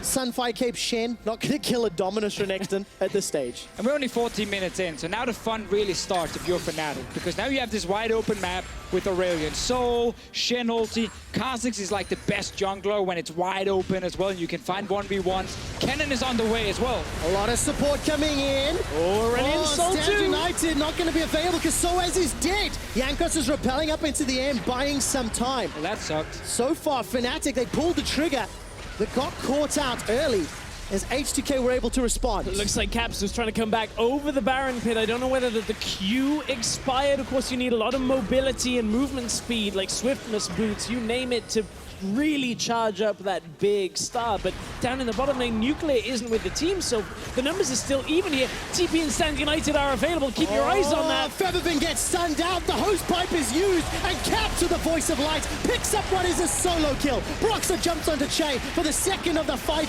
The double in the exchange. And the tower's the target. Nuclear was pushing a lane with no tower to knock over. Well, Fnatic, they just delayed the fun a little bit, giving that one kill over to H2K. Giving them, I guess, a false sense of security. Oh, we can defend, we can stay. Oh, wait, it's a Shen. Maybe you can't. And Fnatic, when they play Shen and Kennen, they will always punish you. Like, they're not gonna lose on these two champions now, after they use those champions to get into the playoffs. And they're using them also to take down H2K. We see the Rise ban come out in this game for H2K. Desperation. Was it really the problem in the previous game? Was it just they didn't want Caps styling on them? Well, you made the mistake. Reckless gets himself the Kennen, and Fnatic have looked great all the time in this game. Yeah, I agree, and I think I'm just so impressed by Fnatic over the last few weeks, you know? They fully embraced this play style, fully embraced their champion picks, and that's allowing these tower dives to happen and just looks so, so good. I'm going to ignore the mistake before this one that gave up a kill. You called a mistake again. Oh, it's next level bait. It's mind games. Right. Like, look guys, we can defend. It's 4v4. It's Shen. And then now you can't. But again, I like what Caps was saying, being like, why are we trying to play this perfect League of Legends so we can maybe beat FLICKR and SKT? Like, that's not your goal right now if you're Fnatic. He was like, let's just focus on Europe. Let's just survive to get to playoffs. Let's get to playoffs. Let's play champions, you know, that can constantly create fights, create picks, that can split push a lot, and that can really punish teams who maybe struggle under pressure. And that's exactly what they've been doing. So goal number one should always be become the kings of Europe again. Yeah. Then you can start looking towards international play. I mean, you go 2 or 3 weeks back, you're right, Fnatic versus G2 on paper as the semi-final, and people don't believe you, but this Fnatic has looked on top form, and we haven't seen this all split up until the last week and a half, really. Well, let's also say that they do need to get over that final hurdle. They do. It is a good position to be in, 4,000 gold, but H2K have got that investment policy. An Infernal Drake, a Mountain Drake. Gonna throw everything at SOAS. Stranglethorns will buy some time, and Broxah's forced to jump away. 5v5 potential in the top lane, and H2K can't hold on to their tower. Yeah, and I'm not sure your investment is worth a whole lot when you need the money now. Might be good for them in 20 minutes, but we might not have a game in 20 minutes if Fnatic keep playing the way they're doing at the moment. Because as we said before here, the wide open map is where Kha'Zix, Kennen, even Camille's support really start shining. Because again, the mobility on the Fnatic lineup is crazy. Every member can just move around this map so fast. And the thing again about Camille's support is the range on her hookshot, the E, just means like if you're slightly out of position as H2K, she will actually get to you. And then the Shen ulti comes in on Justice, and then the fight is on. And that's exactly one of the reasons how Fnatic have continued to grow the gold lead you just saw on their screen in this series. I mean, every time H2K try and make a play, whether it's a dive in mid, an Ash Arrow, anything in the last few games, generally Fnatic have fired back. And fired back stronger, got themselves a better lead, and that is not what we were expecting, not what H2K were expecting. No. Nobody really, truly, with a lot to back it up, predicted this Fnatic showing up and the ones, potentially who traveled. Oh yeah, they knew it. There's a few people here. As SOAS got a lot of towers to push. He's under pressure. Jankos and Che should be able to run him down. That haunting guys flash over the wall from SOAS. Caps was caught out by what I can only expect a scat of the week, but a little bit of pressure attacking that global, or relieving pressure rather, for H2K. They're down 5,000 gold, they're behind in items. Look at the minimap, Abyssal almost finished for Caps, Hurricane already finished for Reckless, and now all of a sudden Caps is popped. He's going to be looking for Jankos, though. The Ash Arrow goes wide. Jesus is the target. Reckless he's got in! Item. He's jumped in with a slicing maelstrom. That Hurricane is sending out those bolts at a mile a minute. SOAS is now running for his life. He's being hammered away on. Double kill for Broxah. 3 members of H2K are down for only Caps. Massive credit to SOAS on getting the block on so many autos from Nuclear that were directed right towards Reckless. He goes in. Reckless gets the stun. SOAS plays protection. direction for him, and Fnatic just getting themselves towards this Baron. But again, it's Blade of the Ruined King, Proxys, so as everybody can go aggressive on this. And Aurelion Sol can get there pretty fast, but that was the only problem for Fnatic before. It was so early in the game, there was no Baron they could actually go and take. They had to just kind of wait around in the jungle. Nuclear. Volley steal, come on. Do it for the W. Give us more games. Low. Let's see. Reckless is being chunked out. Here comes Odo one chain. Baron's going low. Who picks it up? It's Fnatic with the earliest Baron of spring. Caps has arrived with the Comet of Legend. He cut down the Rift and he cut down H2K. So we're 20 minutes into the game and Fnatic 8K goal lead. They got so many towers, so many kills, and Baron as well this early on. With your split pushing composition as well. It's almost insurmountable at this point, so let's take another look at the fight. Caps gets blasted down by Febiven, to be expected from that Syndra, but here comes through the missed crowd control. And this is why Reckless is the only one allowed to play AD carry cannon. Because he flashes in, gets the damage down, then Soaz comes in, helps him out a little bit, blocking a lot of autos, and Febiven's not long for this world. He's allowed to flash in because his team played around it and communicated it. Have H2K won a team fight against Fnatic today? It doesn't feel like it because Fnatic have done so well. Caps, good job of getting to the fight, cleans up. Fnatic are on the same page. H2K look like they've torn the book to pieces at this part. It's also worth adding with these like team fights is, yeah, that's a lot of damage. But Fnatic's fights are like so rarely those like super standard 5-on-5 fights. It's always like, again, 1 or 2 guys fighting early and then everyone else joining after, so it's really hard to play against. So, such a strong performance this series in the last couple of weeks by Fnatic. You see the damage numbers being put up. Dracos took us through the stats earlier. Is this the Reckless that people are asking? How does Sven make #1 on the All-Pro list? Sure. Is this the one the fans are saying is absolutely the best AD carry in Europe? He's making a good argument towards that for now. This is gonna obviously help those people trying to argue for the Reckless on the All-Pro team. I don't think... voting is closed. Yeah, it's too late, you can't change it, but you can't really take anything away from Sven just because Reckless is also playing really well. Let's just celebrate both AD carries. I like that. Let's celebrate both AD carries. Fnatic will be celebrating, honestly, more than just Reckless, because without Brox's ganks, how does Reckless get ahead, or Soaz get ahead? Without Caps making some of those outplays all series long. Fnatic have thrown curveball after curveball, but they found their mark every single time. And look at this, H2K can't even defend the inner turret of the Nash Arrow, as Reckless just uses that E to dash away. Yeah, it's just really impressive how Fnatic have found answers to everything H2K picked in this game. Like, any pick in the pick and ban phase in the series, Fnatic had an answer. When they banned out the first comfort picks, Fnatic had new comfort picks to show up with. And H2K just never really expected some of these key ones, like Aurelion Sol, Twitch, Vayne. Oh, look at this. Tower number 5 falls in the mid lane. Tower number 6, not long for this world. Fnatic are using this Baron bluff exceptionally well. As I added an L into that word for some reason. They're bluffing with the Baron. Bluffing with the Baron. Everything is missing, though, for H2K. Every arrow, the cocoons seem to just not be landing. The mobility of Fnatic is keeping them safe in all of these situations. And it means H2K run out of options, and Fnatic punish every time they go aggressive. It's more Fnatic dodging out all of that and then responding in kind. That means Fnatic just extend this lead even further. So, Baron is going to allow them to get to the steps of H2K's base. More importantly, it gets them on the steps of Hamburg. If Fnatic close this game out, they guarantee they'll be playing in Hamburg, either in the 3rd place match on Saturday or the finals on Sunday. The former Kings of Europe, 5-time EU LCS champions as an organization, with a team that barely made playoffs, now looking to unseat one of the playoff favorites.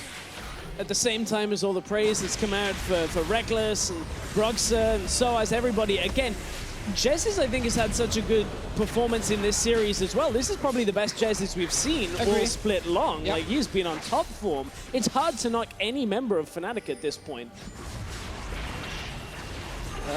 Gonna try. Asharo onto Caps. He's gonna use the cleanse. Stranglethorns really doesn't do a lot. Taunt connects onto Ottawa mid. That's going to buy enough time for Reckless to get into range. Jesus goes all the way forward, puts down the ultimatum. Featherfin is the target. The Celestial expansion. 1, 2, 3. Caps is forced to run away as Jesus gets the fourth. Is shut down in the end. H2K get aced. Every single fight in favor of Fnatic, they just coordinated so well. With all the CC they have, things like Cannon, Aurelion Sol, Shen taunts. It just feels like H2K, for 3 games now, just not been able to do anything. And Fnatic have peaked at the perfect time for the organization. It has been a rough split, but with 22 kills to 6 up in a match point game, in a quarterfinal series, this is what Fnatic needed, maybe heading towards a showdown with G2. Where were you when Fnatic decimated H2K? Casting. Thanks, dude. It was a rhetorical question, but I'm so glad you jumped in there to answer it. Just want to, you know, add some value. Look at this fight, man. Someone else talk. Okay, that's the value. So Caps was seeing his previous pentakill in his eyes here, but then you see the change in player. He backs away. The rest of the team can handle this one. You're so far ahead. Jez has already locked him down. You get so much damage through from that Aurelion Sol, and then just quick tidy up at the end. Oh, the question now is like, is it Reckless, you know, play of the series? Is it Broxa, the man who's been setting up the early games? You can't really ignore this Kazakh's game either from him. You can't ignore any of their games. No, all 5 members from Fnatic actually have been doing so well. Well, that means we should vote for the coach. Yes, He's going to throw down the ultimate. The Dominus not going to do anything as Soaz manages to get the Shadow Dash and send Odo to the Shadows. Inhibitor number 2 available, juicy for the taking, and H2K have no response. Oh, so that's Inhib down. Let's see, Febi's trying his best, but it's just hitting Soaz at the moment. Second Inhib's going to be an easy take, and now Fnatic will just swing up towards the top side. Baron's in 20 seconds. There's a big wave in the top lane, so Fnatic can just set it back up. We're only 27 minutes in. This would be the second Baron for Fnatic of the game. With them Baron stats going for them as well. H2K at this point, like, it's so hard to kind of say anything because you want to in some way celebrate. They actually were fighting for first place in Group B for this entire regular season. And there's a reason people thought they were going to do well in playoffs. But then when you see a series where they get destroyed by Fnatic, then it's suddenly hard to remember the positives. Here's Soaz coming in to the fight from the flank, actually cancelled that TP. He's pushing back in the bottom lane again. Fnatic just trying to drag H2K around the map as best as they can and open up more objectives. It still feels like H2K still trying to find their feet. Remember, Nuclear and Che and Featherfin, new to the roster this split. Still developing, and there's been some ups and downs, all split long for H2K. They find themselves ending on potentially a very bad note. Soaz is going to get caught out here by that Enchanted Crystal Arrow, taking a lot of damage from H2K. Is this where H2K find their opportunity? Fnatic are all split up. The focus is Baron for Broxa. He's going to be able to pick it up, but it may cost Soaz his GA. He's been popped on the side. Voice of Light in the back end will help secure a kill into Yankos. Nuclear's down. Che follows after. The goal difference was simply too much. And H2K looking like they're going to get ace. Great block from Jez using the ultimatum to keep Yankos out. Featherman knows it's all but done. Fnatic surely have done it with the second Baron. They're pushing in for the win. They are. Baron empowered minions, and Broxa will help knock down the second Nexus turret. Fnatic looking at 3-0. H2K, the former Kings Fnatic, are coming for the crown.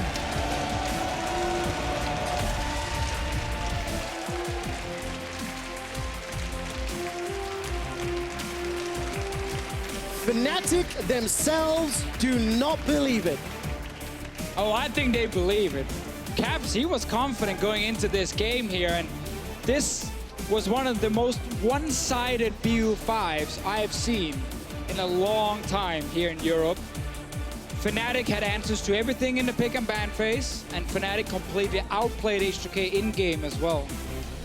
All the way through, they were just saying we're going to play this style, different 80 carries, not meta, to put it in quotes. Fnatic, they've got their own setup when it comes to bot lane, mid lane, you name it, they've got enough options.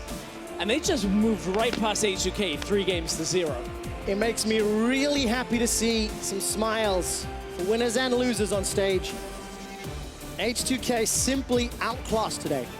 Yes. An entire split on being the stronger team. Doesn't matter when push comes to shove in a BO5 and Reckless, the rest of Fnatic, every single member looked great today. 100% agree. I'll pick a man face, individual play. It was all there for Fnatic, and it sets us up for that insane semi-final now against G2 Esports, because they played each other a week ago. It was a very close series, and Fnatic are playing so well right now that it's not a guaranteed G2 win.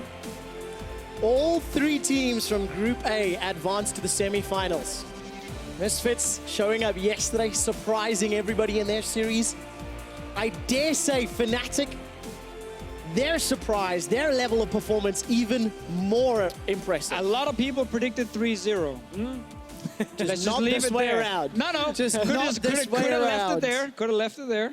A lot of people wish that they could edit tweets. Definitely. Take them away, but how the hell do you prepare for a Fnatic that plays like this? Not only their play style and their confidence in the early game, but Broxah looked good on Kha'Zix. Right. That's not something I've said in a while. Broxah looked amazing on Elise. That's not something we've said in a while. And Lee Sin was banned all 3 games. well, we were talking about Lee Sin, Kennen, Shen, ban them out. That seems to be it for Fnatic, but they have so many more options available than that. And that was one of the most difficult things, is each option changed the play style ever so slightly, and H2K just did not react well enough. I think the big thing here to really highlight is the bottom lane. Not specifically the 2v2, but how Fnatic will use multiple members around Reckless and Jessis. They managed to play around the lane with obviously the weakest communication on the side of H2K, Nuclear and Shade, something they talk a lot about. And every time the teams had to coordinate on the bottom side, heavily in favor of Fnatic. Yep, Fnatic punished Nuclear and Che as well as H2K's bottom half of the map. 3 games in a row helped them win. You're talking about the bottom lane. If I were to theorize who the player of the series was, you know, and it's a tough question. Who would it be? Who? I mean, Defisho, I mean, do you have a guess? You're putting it on me now? I am, yeah. You announced player of the series. And Well, it is, drumroll please. Reckless! Hey, there we go. That was super lame, guys, but it's okay. It's actually really tough because if we had a little bit more time, I think you can debate Broxah versus Reckless, right? Reckless helped finish it, but it was Broxah's early game impact that was amazing. But Twitch, Vayne, and Kennen, a 3-0 quarterfinal? Yeah, that's respect. That is, especially the Vayne one, that is respect. That you can actually win that game as well. Imp's looking at this, like, crushing things in his hands, like, my I'm picks, supposed to be my that picks." player. But it's funny. It's great that, you know, you have diversity from the bottom lane, both Jessis and Reckless. Yep. Brox, as you said, showing up on some of the other champions, not being Lee Sin. And it just, like, it makes the pick and ban phase so fun now for us, but so annoying for the team playing Fnatic, because you gotta constantly keep in mind there's all these different picks. You know, if you show a melee support, well then Vayne might get locked in against you, like we saw in game 2. Fnatic advanced to semifinals in one of the most dramatic ways. Let's round out the H2K split a little bit, because as you said, they've had a few ups and downs. Last year, you would have, if they weren't winning on sort of macro or playing the map, you didn't really believe in H2K. This split round, they've been a more well-rounded team. But unfortunately, we're seeing them underperform a little bit more frequently than they wanted to. Yeah, I think a lot of people had them pinned even for finals performance, but the last couple of weeks have just looked rough out of H2K, and at the wrong time of the split, they find themselves out of playoffs only 1 week into it. Yeah, they do, unfortunately. And that means Fnatic, they have taken that last ticket to Hamburg with a dominant 3-0 win. Dracos is sitting by with their top laner, Soaz. And I gotta tell you, Soaz comes over here calm and collected, and I'm the one reeling in shock after a commanding 3-0. So just tell me, how does it feel to win so dominantly? Well, it feels good to be the underdog. Makes a lot of sense coming in. Now tell me, we heard a lot about Caps punishing mistakes, that being the big strategy for the team. Was that a sentiment shared by all of Fnatic when it came to preparing for this series? We thought that it will be a lot more tough to play against H2K, especially in terms of drafting, but it didn't feel like they just target too much like our comfort picks or whatever, and I feel like they didn't adapt very well in terms of drafting. Like I was more scared of other top laners than he played, at least myself. So I guess they just went for comfort, and we went for comfort as well. Like we didn't even, we played like we played like 2 or 3 games of Twitch and we played 0 games of Vayne. So we just went with the flow already. I find that, I mean, almost impossible to believe just picking the Vayne in the series. So tell me, when it came to that pick ban, where Vayne was locked in, what was the communication around a pick that you guys had not practiced?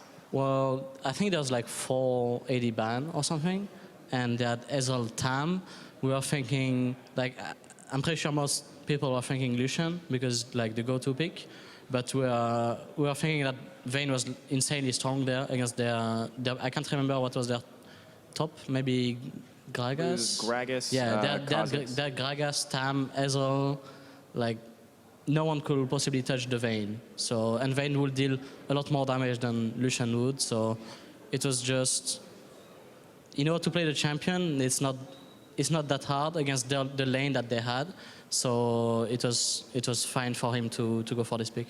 Was there ever any hesitation or doubt from you guys as a team when it came to Reckless picking these things that we might not call meta AD carries, these high-risk picks like maybe the Vayne, or were you guys 100% confident in him from the start? I mean, in the situation that we are in, I don't think it's a risky pick because no matter what he plays, he will be fine on lane. He's playing as Ezreal Tam. Like it's on lane, it's supposed to be really easy, you know.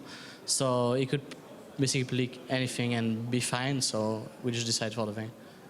Coming into this week, I think everyone had their eyes on Shen, Lee Sin, Kennen. Clearly, H2K did as well, banning it out in so many games.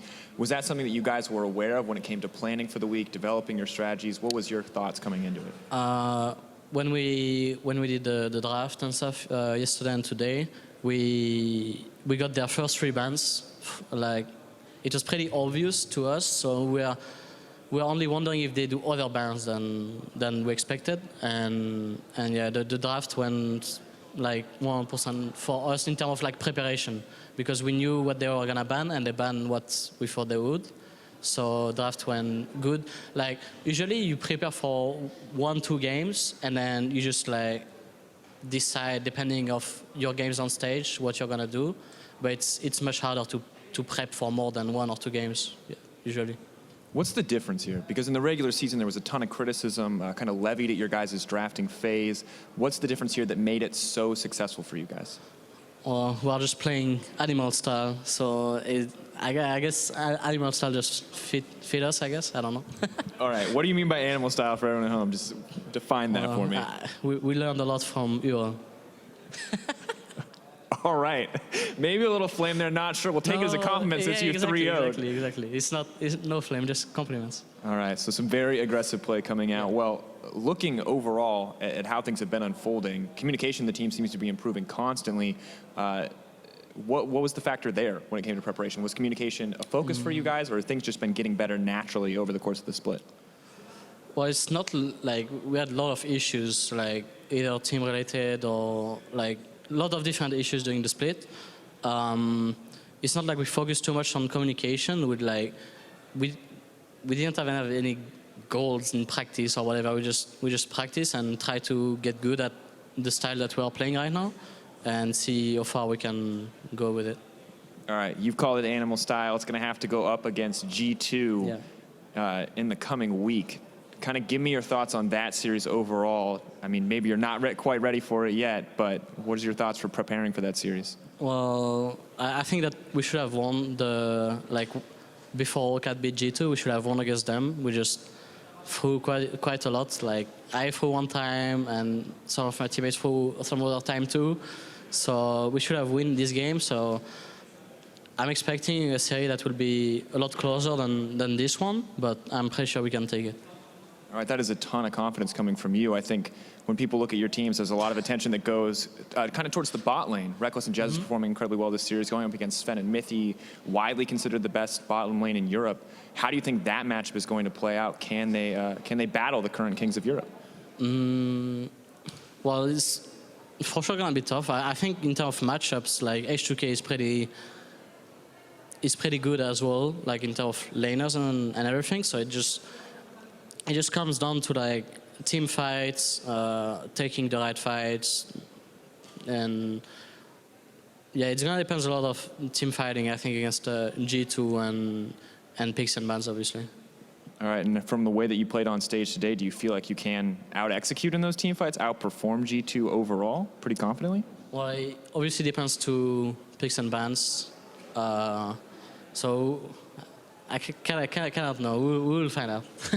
All right. Well, looking forward, you guys have had massive fan support along the way, so I'm just curious if there's anything you'd like to say from those fans. I've heard they've been very vocal here in the audience today.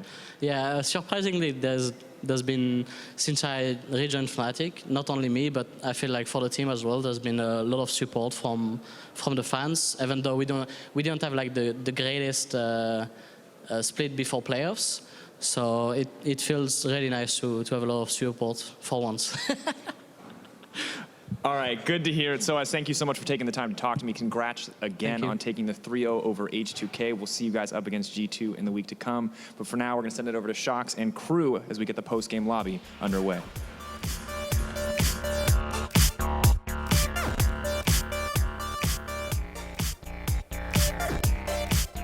Thank you very much, Dracos, and welcome everybody to the post-game lobby, where we will be looking back on our first round of the playoffs and towards the semifinals next week. And joining me are Crepo, Sheepy, and Exile. And what a day we just had! I mean, this is the last time I ever listened to Sheepy. I usually ask the Fisher for advice. Ever did. I forgot, and then I asked Sheepy what's it gonna be. H2K is gonna win 3-0. I go on the desk, I repeat that mindlessly, and I look like a clown.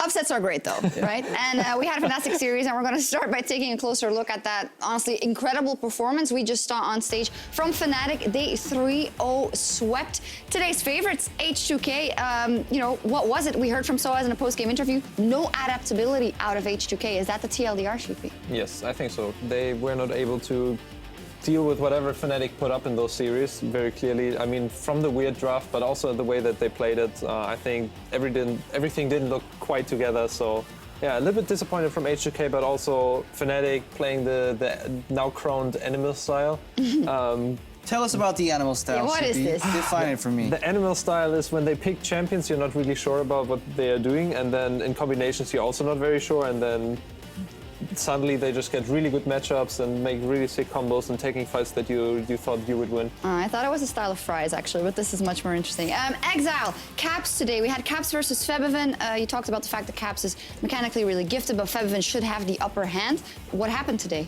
I think that Caps is just much more comfortable on the champions that he's playing right now. Like we saw, LeBlanc is insane. Also the Aurelion Sol into Syndra, which doesn't seem like on paper like a really good matchup, but he managed to like get out ahead and provide more for his team than I thought he would, and this is really impressive.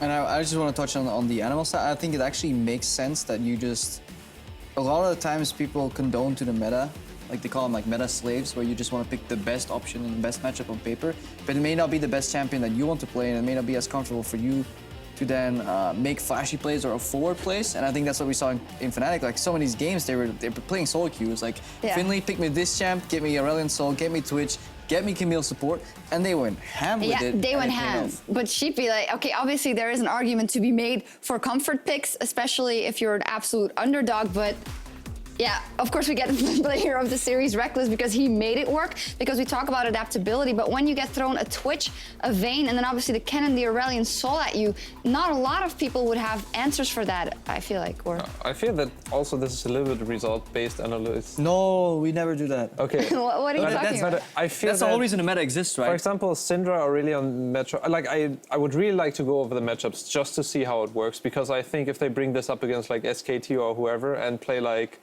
weak lanes, so to say, that they should actually Well, I'm going to grant your wish, but a little bit later on. First, we're going to round up this portion and also take a look back at our first quarterfinal that we saw yesterday. Misfits, they advanced to the semifinals with a win over Splice, and Splice looked to be in the position Fnatic was in 2 games in, but then Misfits, they turned it all around.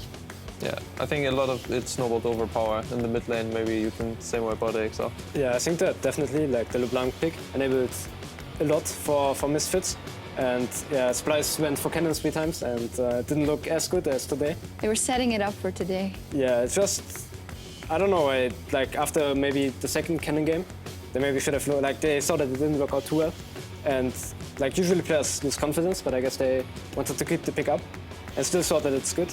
So yeah, but Misfits played this out really well. I mean, Kobe tweeted about it. It was one of their strongest performing scrim picks, and it can also just be, it can be coincidence 3 games in a row where like a random roam from mid screws your early game plan, and maybe a misplay in lane messes up the pick, but in essence it could work. I really think we saw this, the strength of Kennen plus Shen though today in game 3, where you need that zone from the Shen W to keep the Kennen alive as he goes for his own ultimate, because he's not the AP Kennen. He needs time to ramp up in fights.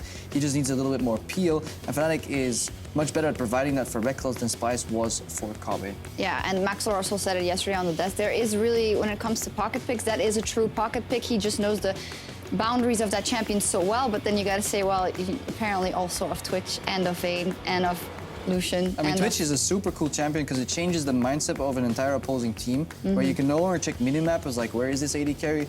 And he can be in places where you do not expect him. It's the same when you play versus Evelyn. Evelyn always picks up in win rate when she gets reintroduced in the metagame and then falls off again when people learn how to play against it. It's the same with Twitch. Play 10 or 20 games against the Twitch and you will be much better at dealing with it. Yeah, especially like when you scrim like 60 games a week against those static AD carries, which don't do this flashy plays like Kennen or Twitch.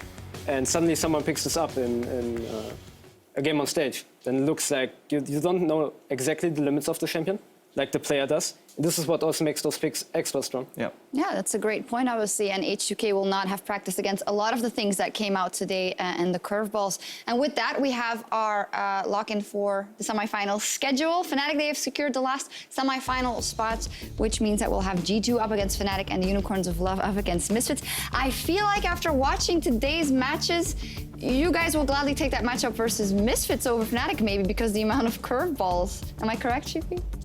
I think that I'm really not too sure. I have to like rewatch a little bit more closer the matchups, because I really think those picks are not picked for a reason. Like, you cannot just go into those matchups and expect yourself to win or come out ahead. Like, you will provide something in the later stages, and that's what you pick it for. I think also the pick and bans were a little bit all over the place today, or with like Esri being picked in early and then picking Thresh versus Esri alone. And I think it's a little bit questionable what happened in the pick and ban phase itself.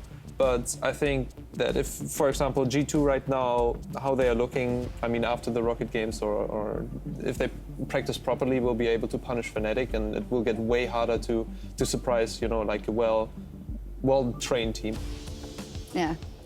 Harder, but not impossible. I feel like it's definitely not impossible. Yeah. I think we saw a couple cases where, yes, there is like I think especially game 1, it's very results oriented, because the early laning phase did not play out the way it technically on paper should have, based on our opinions. But then again, game 2, the Vayne made a lot of sense, so that's where an opening.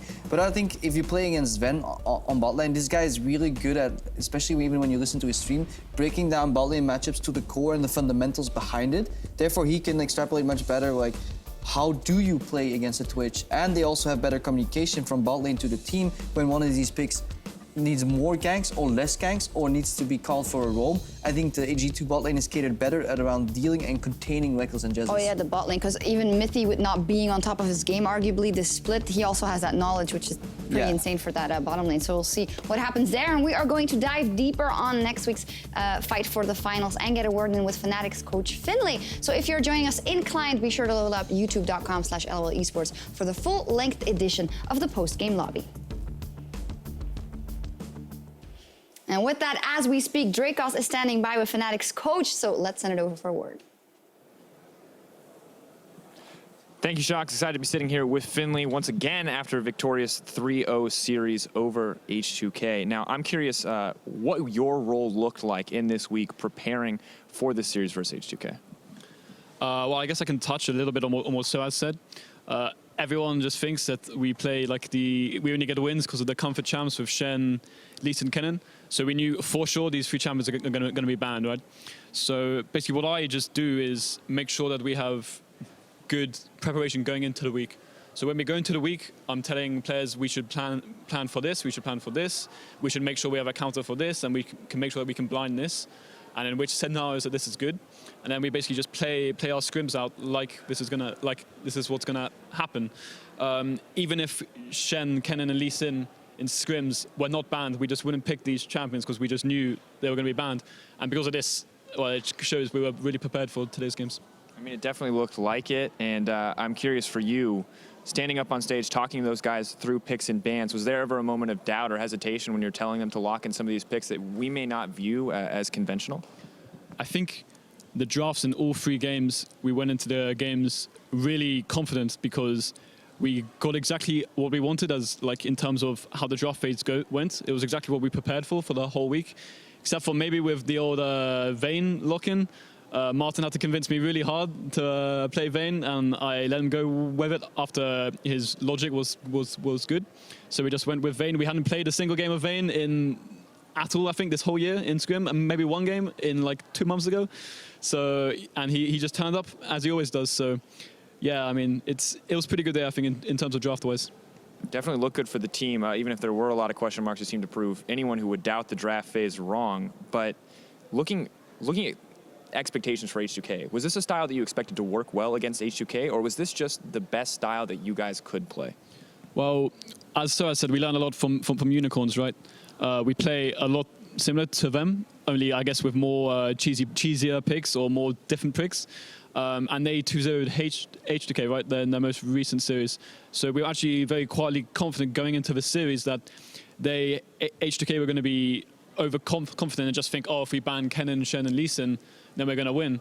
But I think we were actually very confident that they didn't know how we were going to counter this. And we were actually, Caps for sure said it was going to be a 3-0. He's been saying this for the whole week, so I guess it was true. All right, well, good to hear that Caps is confident as well. Definitely earned it. Now, your next opponent, G2, I talked to Soaz a little bit about this already, but are you at all worried that now that you've shown so many of these picks on stage that you may not have as many tricks up your sleeve, as many options when it comes into picking up against G2? Well, they can't ban everything, right? You saw in Game 3, they were like, oh, we have to ban the LeBlanc and then Ryze. And they were like, okay, we're just going to play Shen and Kennen, and we're going to get a free win with Shen and Kennen. So I think what Prolly said was very incorrect when he said we're easier to prepare against than Roccat, because as we showed here, we're not an easy team to prepare against. We're going to first time stuff on stage. Like Soaz, he's known for first timing champions on stage. Martin just first time Twitch and Vayne on stage. So I don't think you can predict what we're going to do, and I think this gives us a huge advantage against G2. Definitely looking forward. Now, in the weeks to come, do you think it's going to be a similar preparation strategy? Is it going to be cookie cutter? Do you feel confident that you can just do exactly what you did this week against G2, or is it going to have to be a different strategy overall? I think G2 are quite a similar team to H2K. There are 3 teams in Europe that play very similar in terms of Misfits, G2 and H2K. They're very slow, and they play the same sort of style like Ashe comps and with Syndra and Tank Top. So I think we can definitely have a good shot against G2 just because they're maybe a better version of H2K, and today we 3-0 the H2K, so I think definitely anything is possible. One of the first people I've sat down with, you and Soaz both, who are so confident in a series versus G2, and frankly, it's good to hear. They have been the kings for a long time. Well, we nearly beat them, and also we should have won our series against them. Like that game is really sad. I should be an undefeated coach right now, but unfortunately, I'm not. Not quite, but we'll see if we can improve the win rate, see what happens in the week to come. Thank you so much, Finley, for taking the time to sit down and talk with me. We'll send it back over to Shocks and the guys at the desk to further talk about what we saw today. Yeah, thank you very much, Dracos and Finley. That was great. I really liked the interviews, by the way. From both, they were very genuine. I think they spoke from the heart and a little bit easygoing. Wouldn't you talk from the heart? A whole split. You're going up against the odds. You have this project that's not working out. You're not meshing. Casters are flaming you all the time. The casters are flaming you. That never happens. Fans are flaming, and then this happens. I just cannot, You cannot imagine what it's like for a team to be underestimated. No, but really, really enjoyable interviews by both people, and I really feel that Fnatic has a lot more confidence than I expected them to. And yeah, I'm definitely going to be excited for G2 versus Fnatic coming up. Super excited. I mean, I think they have every right to be confident just now. They just have to temper it in their preparation for the next game, right? I think it's cool when you look at the pick and ban. And we were always saying, you know what, Fnatic, they're going a little bit off meta here. And therefore, they don't have a good pick and ban. And maybe Nico was trying to contain the animal style that now Soaz called. But maybe Finley just had to let it loose, go full zoo, go full animal style, and you get to play this champion for the first time on stage and be proud of it. Maybe Fnatic should just stop screaming altogether and just first time everything. But the important thing that he said, and what you really need to underline in scrims especially, is ideas that the people have. So like Martin obviously went into the Vayne picks saying like it's good versus Gragas, good versus Tahm-Kench, good versus Ezreal. Like I can really get through laning phase here, deal tons of damage, and there's no way that they can kill me. And there's really no like back answer from that, like this is a bad idea because this and this is not working. So I really think that they were just smart going into the pick and ban phase, and I'm really happy, you know, that they let their players do what they think is best. I mean, you're sending a message to G2, obviously, and I love that Finley, he just not looked straight in the camera and said, well, you know, they thought we were easier to prepare against, but we're not. We have this, and we did this, and we did this. He was overdoing it maybe a little bit, but you can after a moment like that. I think you need the ability to bring great practice to the stage, but then also if you want to have the guts to go for like a first-time pick on stage, and your team can pull it off, definitely go for it. Like, the Vayne made so much sense, but I'm such a big fanboy of this Vayne pick. Like, I think it was super smart. I don't know why Reckless is not meeting the fans right now, but I just... He wasn't last week. Like, so no, he wasn't. He's in the zone, right? From what we can understand, he's basically on shut-off mode where there's no interviews, no fan meets, focused on the game all the time, and just wants to take that approach to keep his mindset as like focused as he can. It's an approach we need to respect until hopefully they win the finals, and then we might... Oh, he gets to talk. I mean, it's worked out here. He carried a lot of the games in games 1 and 2. Well, and we always say that, but together with Brox and together with Caps, and the whole team was on the same page, which gave us a fantastic game 3 from the side of Fnatic, that is, and let's dial a bit deeper into that one. Sheepy, earlier you asked about, you know, the mid lane matchups, and we have Exile here as well. So talk me through this Aurelion Sol Syndra matchup, what should happen and what ended up happening. So usually in this matchup, it's early in favor for Aurelion. Like, you can land a few Ws and get a bit pressure early in the lane. But like, so once Syndra hits 6, Aurelion simply becomes too squishy. And he's also not running Exhaust, because he kind of needs cleanse against Syndra Elise, as he gets permagang. And yeah, with this cleanse, then he just pretty much dies to every Syndra combo. And this is like basically how Syndra should have pressure in the lane. What happened then? Yeah. Basically, they misplayed the dive, I believe. And based on this, he got a bit more items, a bit more HP, and could play the lane passive. I think he lost pressure at some point and even died one-on-one. But he still managed to provide a lot for his team. Yeah, I think so too. I would have really liked to have, you know, the insight from Caps, what he was thinking when he picked up the matchup. Like, this is really interesting. He probably had like a good idea, like this champion pushes out first and then roams, or later on in team fights he's too tanky, or the ultimate outrange of Syndra. Like, there's some ideas that you can like emphasize, or maybe the Q gets so large and it can outrange the Syndra or something. I would have really liked, you know, that's like super interesting as a coach. You're looking into that, and maybe also as a viewer. So I'm happy, you know, it ended up well. However, what we saw when he got one-on-one killed is something we should have seen more, and especially if the dive is successful, then the Aurelion soldiers, it's a totally different story. Yeah, and you also look at this game and you know they're 2-0 up, so whatever is a little advantage in a game like that just mentally turns into a huge momentum. They had the Shen also, they had Jess is having a great series on Camille, the Kennen was out there finally, so yeah, everything was under a magnifying glass. Yeah, and also just you have that surprise effect. Like, the most mid laners play against Aurelion Sol, I think, is just against a few one-tricks in solo queue. I don't think this is quite a meta champion. Yeah, exactly. Like, I don't think that Fabivin, like in the past few weeks of scrims, he probably didn't even play against a single Aurelion Sol. And then you don't know the limits of the champion, as we spoke about it earlier. And the champion just has such a... Like, early you can freeze a bit with the pick, like his W is quite strong early, and some mid laners disrespect this and then get a bit out-traded. I think he even had a good trade this game, in early game. Level 1, he put like 4 W stacks. Yeah, exactly. And this is just, yeah, a good pick. And I mean, also, the mobility of the champion is like quite unique. Like, okay, with Talon coming in now, this is quite similar. But still, it's like hard to call when the champion roams. It's the same with Twitch, right? Like, in essence, you can always say, guys, Twitch is missing.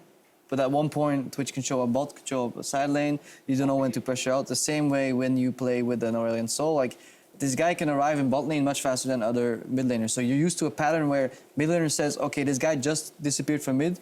In your mind, you have 10 seconds to still push out your lane and then walk back. Aurelion Sol could already be there, for example. So it's all these little things that you need to get used to. Same with if you play versus an Evelynn. You're so used to warding next to your lane. Well, it's useless right now. You're playing against a champion that can go invisible, so you need to start warding the camps.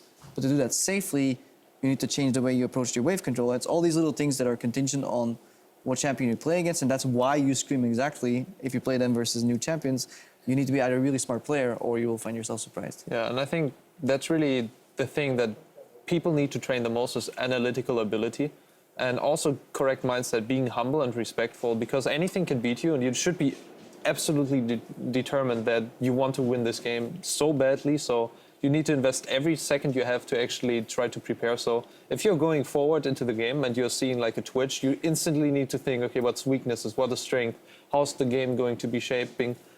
You really need to think that early. Otherwise, you're going to be hit by a surprise, and one surprise can turn the game around. So, and that's also one thing that can win you the game as well. If you find one weakness, one crack. Is something like that made more difficult by the fact that obviously you have a Korean bot lane? So you, even though your communication is fine for any standard situation and you've gone through a lot already, this is a very unique situation, right? You get this unique pick that you have to all of a sudden as a team talk through and come up with a plan in a short period of time. It can just be like, yes, there's a language barrier there, but it can even be harder with certain players that have a harder time expressing certain concepts. You know, not everybody is as well spoken, even within European players, for example. But yeah, you need people that can think quick, and then you need coaching staff that always ask you the why the mistake happened, as opposed to like, I remember back in the day, people would open up a replay and it's like, yeah, but if you aimed your Q a little bit more to the left, you would have hit him, right? But that is not what you guys focus on in replays, I imagine. We're asking less why, because why is very judgmental. It like means an opinion from you. Like why would you do this? Is, you know. But what went wrong here? I mean, it's more like how. Like how does it interact? What did you think about it? Like what are your thoughts process? Because mostly when I ask a player, I just, you know, like kind of as a viewer, you're trained to be judgmental like very quickly because you want to have an opinion. As a human. As a human as well. Like as a caster especially. And then you're just saying this is bad. But mostly, if I you know be humble and then listen to the people, then I always hear like I played around this minion dying, reaching level 5, dangerous game, something like this, and I'm like, holy crap, you know, that's such a smart play. I couldn't have thought of this. So this is really where you should just ask after every scrim and nurture this kind of analytical ability. What do they think about?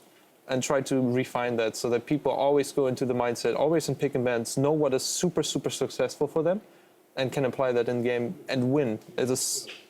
I mean, how H2K must be feeling right now is like really, really bad for them. And I think that will shape them also in the future to be more focused on this success. Yeah, I think it's very interesting to listen how you guys approach these problems, or should I say opportunities that haven't presented themselves yet. I think it's very good to get that insight. And would you say that's also, if you look at a player that you possibly want to join your team in the past or whatnot, or is that part of kind of the qualities that you want from a player, not only the mechanical ability or whatnot, but how, as an attitude, he can shape within the team? Yes, I think it's both. Like, he shapes the team and the team shapes him. The stronger your personality is, the more it likes going to paint onto him. So for us, after our experience and having people that really know what they want in life, I think it just goes really easy to implement somebody and say, we want to really win, and this is like the reason we are here. And everything that provides towards this and like is we will have happen. And we will make sure that this is something you want, because this is this is kind of the reason we are together as a team, and that really fits together. Good intrinsical values, and you guys are #1 in Group B, and I just want to go back to Week 8, where you guys beat H2K 2-0. H2K then came out and say, well, this was obviously an off day for us, it didn't work, and we then said, possibly this is a very expensive off day because you could be giving up your bye and your first place to the Unicorns of Love, and lo and behold, they find themselves in the quarterfinals as absolutely favorites versus Fnatic, and now lose 0-3. So let's talk a bit about that, because it's all sunshine and rainbows for Fnatic right now. But how hard will this influence the players of H2K? What in the end went wrong here outside of picks and bans? I mean, can you even make any assertions? I mean, if you look at the H2K over the years, they've always had issues with late game team fighting and also with kind of tunneling on calls. There was no late games though. Yeah, well, there was no late games, but like there have been persistent issues that H2K as a team over multiple rosters have always like came back to. So maybe some of the core members are failing there, or there is no system in place to fix that, and that is definitely an issue. I think also, like, if you look at each game, basically, like every lane from Fnatic almost always won, actually, like in every game. And like even if they had like losing matchups, right, they just played around it, like in the first game bottom lane, or even in the LeBlanc game, they just played around mid lane. And yeah, this was just, they know their strengths, they know their weaknesses. They just play around it. Maybe they just see the opportunity in game as well, and they like capitalize on this. And this is like really nice to see. And also the fact that H2K didn't really like adapt in the game. I mean, we also saw, for instance, the move in the first game where they got like the mid lane turret based on like super good macro where they hide in the pink ward. Like this is stuff that not many people do, actually, because it's like a bit fishy to do. But yeah, like if you can pull this off and if you can think about it while you like in the game, then this is like an insane advantage that you can get. Yeah. I think just to answer the question for H2K right now, I mean, I don't know too well the players and the coach, like, since we're not talking so much. I know, for example, the owner Susan, and you know, they're all really, really great people. And I guess this is like really hard on them, the loss, because now they have like kind of forced vacation as well, and they're gonna see all the top teams, and this is also something that's gonna be embedded in your brain. So, and I would really like to hear like the side from H2K. So maybe if there's like any kind of interviews, just to see, you know, what their thoughts are, because, you know, benefit of the doubt, it's really easy to be like judgmental here. But maybe they had really good ideas and we're just not able to translate them on stage. But from our point of view, I really agree from Exile. There was a lot going wrong. Lanes were not winning, and in the end, the team cohesion wasn't there. Yeah, that's maybe the biggest thing, right? That those lanes aren't winning, because usually, not that the bot lane was a super favorite, but they lose lanes that were very hard. Yeah, it brings up an interesting debate where if you're a team that practices a lot, you can practice routines. Like say like there is a correct way to lane swap, you can practice that 20 times and you will know how it goes. But if you never get to practice the why and the concepts behind it, the second the lane swap meta changes, you have to practice 20 times again. But if you can teach a team the why and the concept behind it, maybe you can only need 3 scrims for that, you know? And I think that's the same thing. I think bot lane is the same as a concept, but like you never know what exactly went wrong. Maybe somebody choked on stage, you got a little nervous. Maybe there was a communication breakdown. It only takes one bad call to ruin everything. If suddenly you're on stage, you're not in your comfort zone, you talk a little bit less, which means the information doesn't flow to your jungler doesn't flow back to you, and it all breaks down. There's a whole myriad of reasons of what could have happened. Yep, and it all came together for Fnatic. So our big question here is their next opponent, G2. So as in Finlay alluded to it, well, we should have beat them last time. Yeah, but you didn't. And now you're going up against in a semi-final. Did we see enough of the playoff buff? Did this 3 games give us enough confidence to say that there's a real chance here for Fnatic to beat G2? I think that I would definitely like to see more from Fnatic. Like those games today were like super exciting. Yeah. Also the picks they had were like, yeah, really crazy picks. I think they, like if they play like today, then yeah, they have a shot against G2. Like also the G2 that we saw like against Rocket didn't look that like impressive, the G2 from before, but it's just like really solid and always consistent. But yeah, I think that Fnatic has a good chance.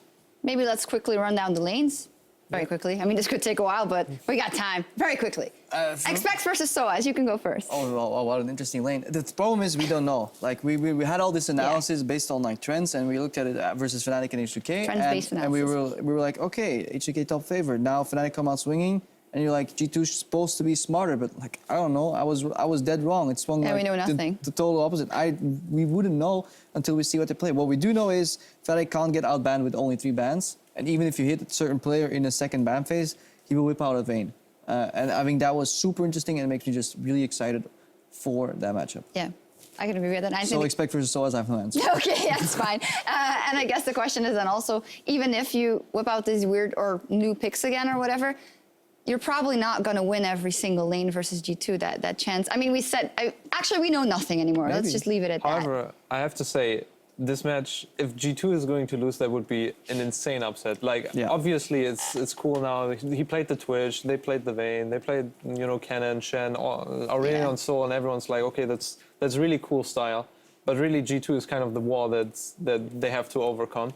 And because they're the team that practices the why, right? They're so smart usually. I think that they are smart because a lot of stuff when we are scrimming against them and how they use wave control and how they are aware of things that are happening and actually, you know, reacting to them properly, it's really, really cool. Like the game becomes so exciting, and especially for us who's like investing all the time, this is fun. So yeah, I mean, against Rocket they didn't seem too strong, but I would still consider G2 really strong and would be a big upset. It's also like when you know the why is something like, why do you do something in the game? Then basically you can also adapt way better because then you know exactly what you want in the game. And okay, they pick a different champion, but you still know how to get it. Like because every champion has in some way weaknesses. And I think that G2 is way better at this than H2K. I also think that, especially like in the series, I felt like Caps was dominating Fabian a bit, like in the mid lane, in almost every game except the third one, which was a tough matchup. And I think that Perks is, regarding to this, he can like contain Caps way better. All right, well, super interesting. I just think that in general, without bias towards one team or the other, the playoffs have gotten a lot spicier all of a sudden. A very interesting bunch of upsets. Well, on the other side of the ELCS standings, the summer promotion tournament is in full swing, and Stress is here to give us the lowdown. Absolutely. You alluded to perhaps the analyst desk not having a couple of things that they're aware of, but one thing we know for certain, and that is the teams in the second round of the promotion tournament, because this week, challenger teams proved their dominance over the bottom two EU LCS squads. First of all, Fnatic Academy was selected as the opponents for the Giants, and oh boy, did that turn out to be a tough matchup for them. Giants would win the first game of the series in what looked to have been Fnatic Academy with a certain win for themselves. It went all the way to a fourth game. Fnatic looked more dominant all the way through the games, and finally the last game just kind of swept Giants aside. It kind of showed Giants that perhaps it wasn't the right choice of opponents, or so we thought after day one, because Fnatic Academy looked great, but so did Misfits Academy, the opponents for Origin. Origin were looking for their first series win of the year, and they did not find it against the Misfits sister team. Misfits threw everything at Origin, and Pridestalker once again proved that he is a jungler that is a force to be reckoned with in the promotion tournament. Even a pentakill coming through in this series, like everything went Misfits Academy's way, and Origin, unfortunately, again winless in this series. 3-0 Misfits Academy advance, and that means that the battle for a chance to play in the big leagues continues Thursday, when we'll be bringing you two best-of-5s with a lot on the line. First up, Misfits Academy versus Fnatic Academy. The winner graduates into the EU LCS. That series begins at 2 p.m. Central European Summertime, and then directly following it, Origin versus Giants in a loser leaves town match. The loser of this will no longer be in the LCS and will play out the summer split in Challenger Series. Our broadcast of that matchup begins at 7 p.m. European summertime. Back to the analyst desk. There's surely a lot to talk about with so much on the line so deep into the season. Well, definitely so. And I mean, first off, the fact that we will for sure have a new team in the LCS next split. Excited.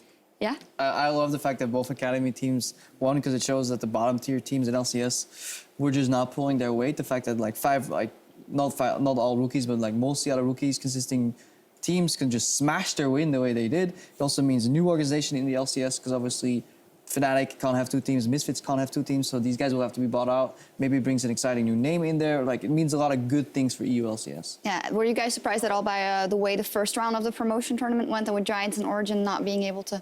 I was quite surprised by the Giants game against Misfits, because I actually expected Giants to win because they have like more stage experience, just all this time in the LCS they spent.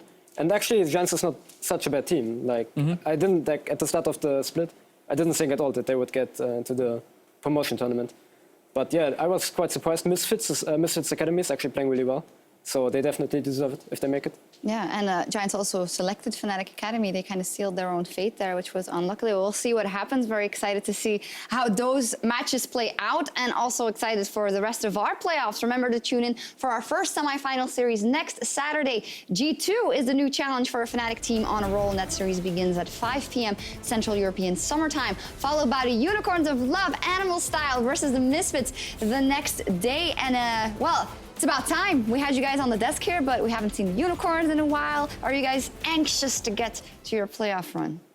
This would be really nice to make it to the finals in Hamburg, especially because, you know, Power of Evil is the only German mid laner left, beside me in the LCS, and basically the only German. And if we win, then yeah, there's only one German in Hamburg. Then they have to root for you. They have to root for you. They have they have no choice. Yeah, so I would like to be the only German in the finals. So I'm really motivated to do well. Yeah, and I mean, you guys, you are from Hamburg. I'm also German, but you're also German. Player. No, but it's all for you. It just has a lot of emotional kind of momentum I'm there. Absolutely amazed that I can go to Hamburg. I mean, I'm coming from there. All my friends are coming there. We have like 17 people we know. We have like a VIP launch, and it's amazing. I'm really looking forward. You know what? I really like that. We'll definitely get you tickets for the show. You can sit in the crowd. They could play the third place match also. Huh? They could play the third place match. They're going either way. Actually, we have to go either way. Yeah. So. Burn there goes my burn. All right. Burn failed. Let's wrap it up. All right. And on the other side of the Atlantic, the second quarterfinal series in the NALCS between FlyQuest and CLG is just a few minutes away, actually, 25, 24. You want a little prediction in there, or will the FlyQuest Hype train. The FLICKR hype train has been running out of fuel a little bit. No, I'm obviously. I guess I can be biased because it's NALCS and not European LCS. So I definitely would love to see Aframu shock all at home one more time. Right. Have you guys been watching a lot of it or been able to watch a lot of it? I haven't watched too much NALCS, like more focused on SCK and EU. But I think that overall, from what I've seen, I think that CLG is going to take it. I think so too. I think FlyQuest really showed a lot in the early stages, with surprise picks, and played like different styles. But I think now it's kind of slowed down, and CLG really seems to be the stronger team. But Cheapy, who takes the EU playoffs? There's only one team I can root for, so yes, I think we have a really good shot. But it's so exciting, and after today, anything can happen. I mean, if you talk about the stars or the unicorns lining up, getting to go to Hamburg in front of that unicorn home crowd, because that's in the end where the organization also is bored. This is a, this is a unique chance, I would say, and you guys have a great lineup. But dreaming is dangerous. Yes, we will focus on practicing hard every day, every moment, and then be ready for hopefully the finals, or for now the semifinals. All right, well, dreaming is dangerous, but I get to be on the desk with awesome people, which is a dream come true every day. Time for us to log off for tonight. Thank you, guys. Can, repay, also say, yeah, it's also nice to know. All right, okay. I mean, yes, you can dream about me, if that's what you're saying. All right, remember, you guys, that we are raising the stakes next week with the semifinals starting on Saturday. We will see you then. Have a great night and great dreams. It is Fnatic versus H2K for a spot in the semi-finals, for a shot at Hamburg. Ladies and gentlemen, put your hands together for Fnatic versus H2K.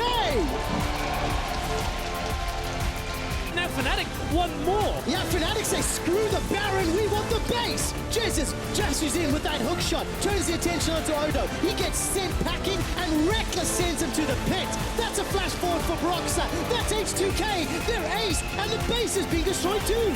Jesus is putting damage onto Featherford. They're keeping the H2K members busy as the Nexus is the focus. Fnatic with a few more auto attacks. They're striking first against H2K in the quarterfinals.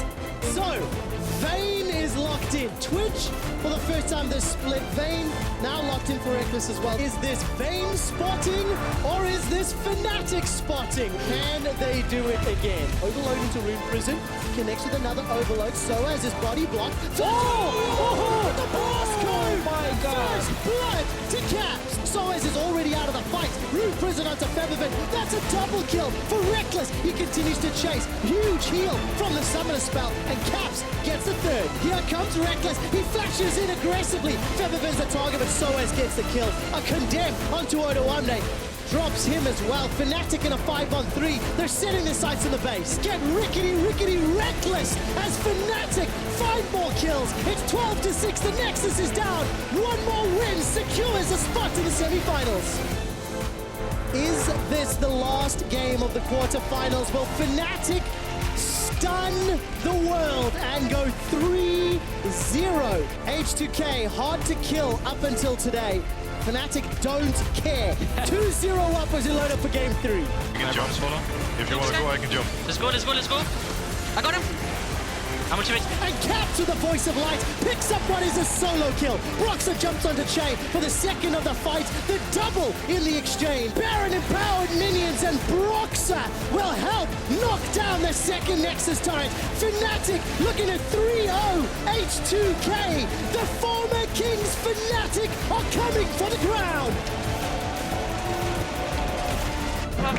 Nice, guys. Nice. Holy shit. We did it, guys. I love you guys. And look at my friends and family, they're all here. Oh. Feels nice.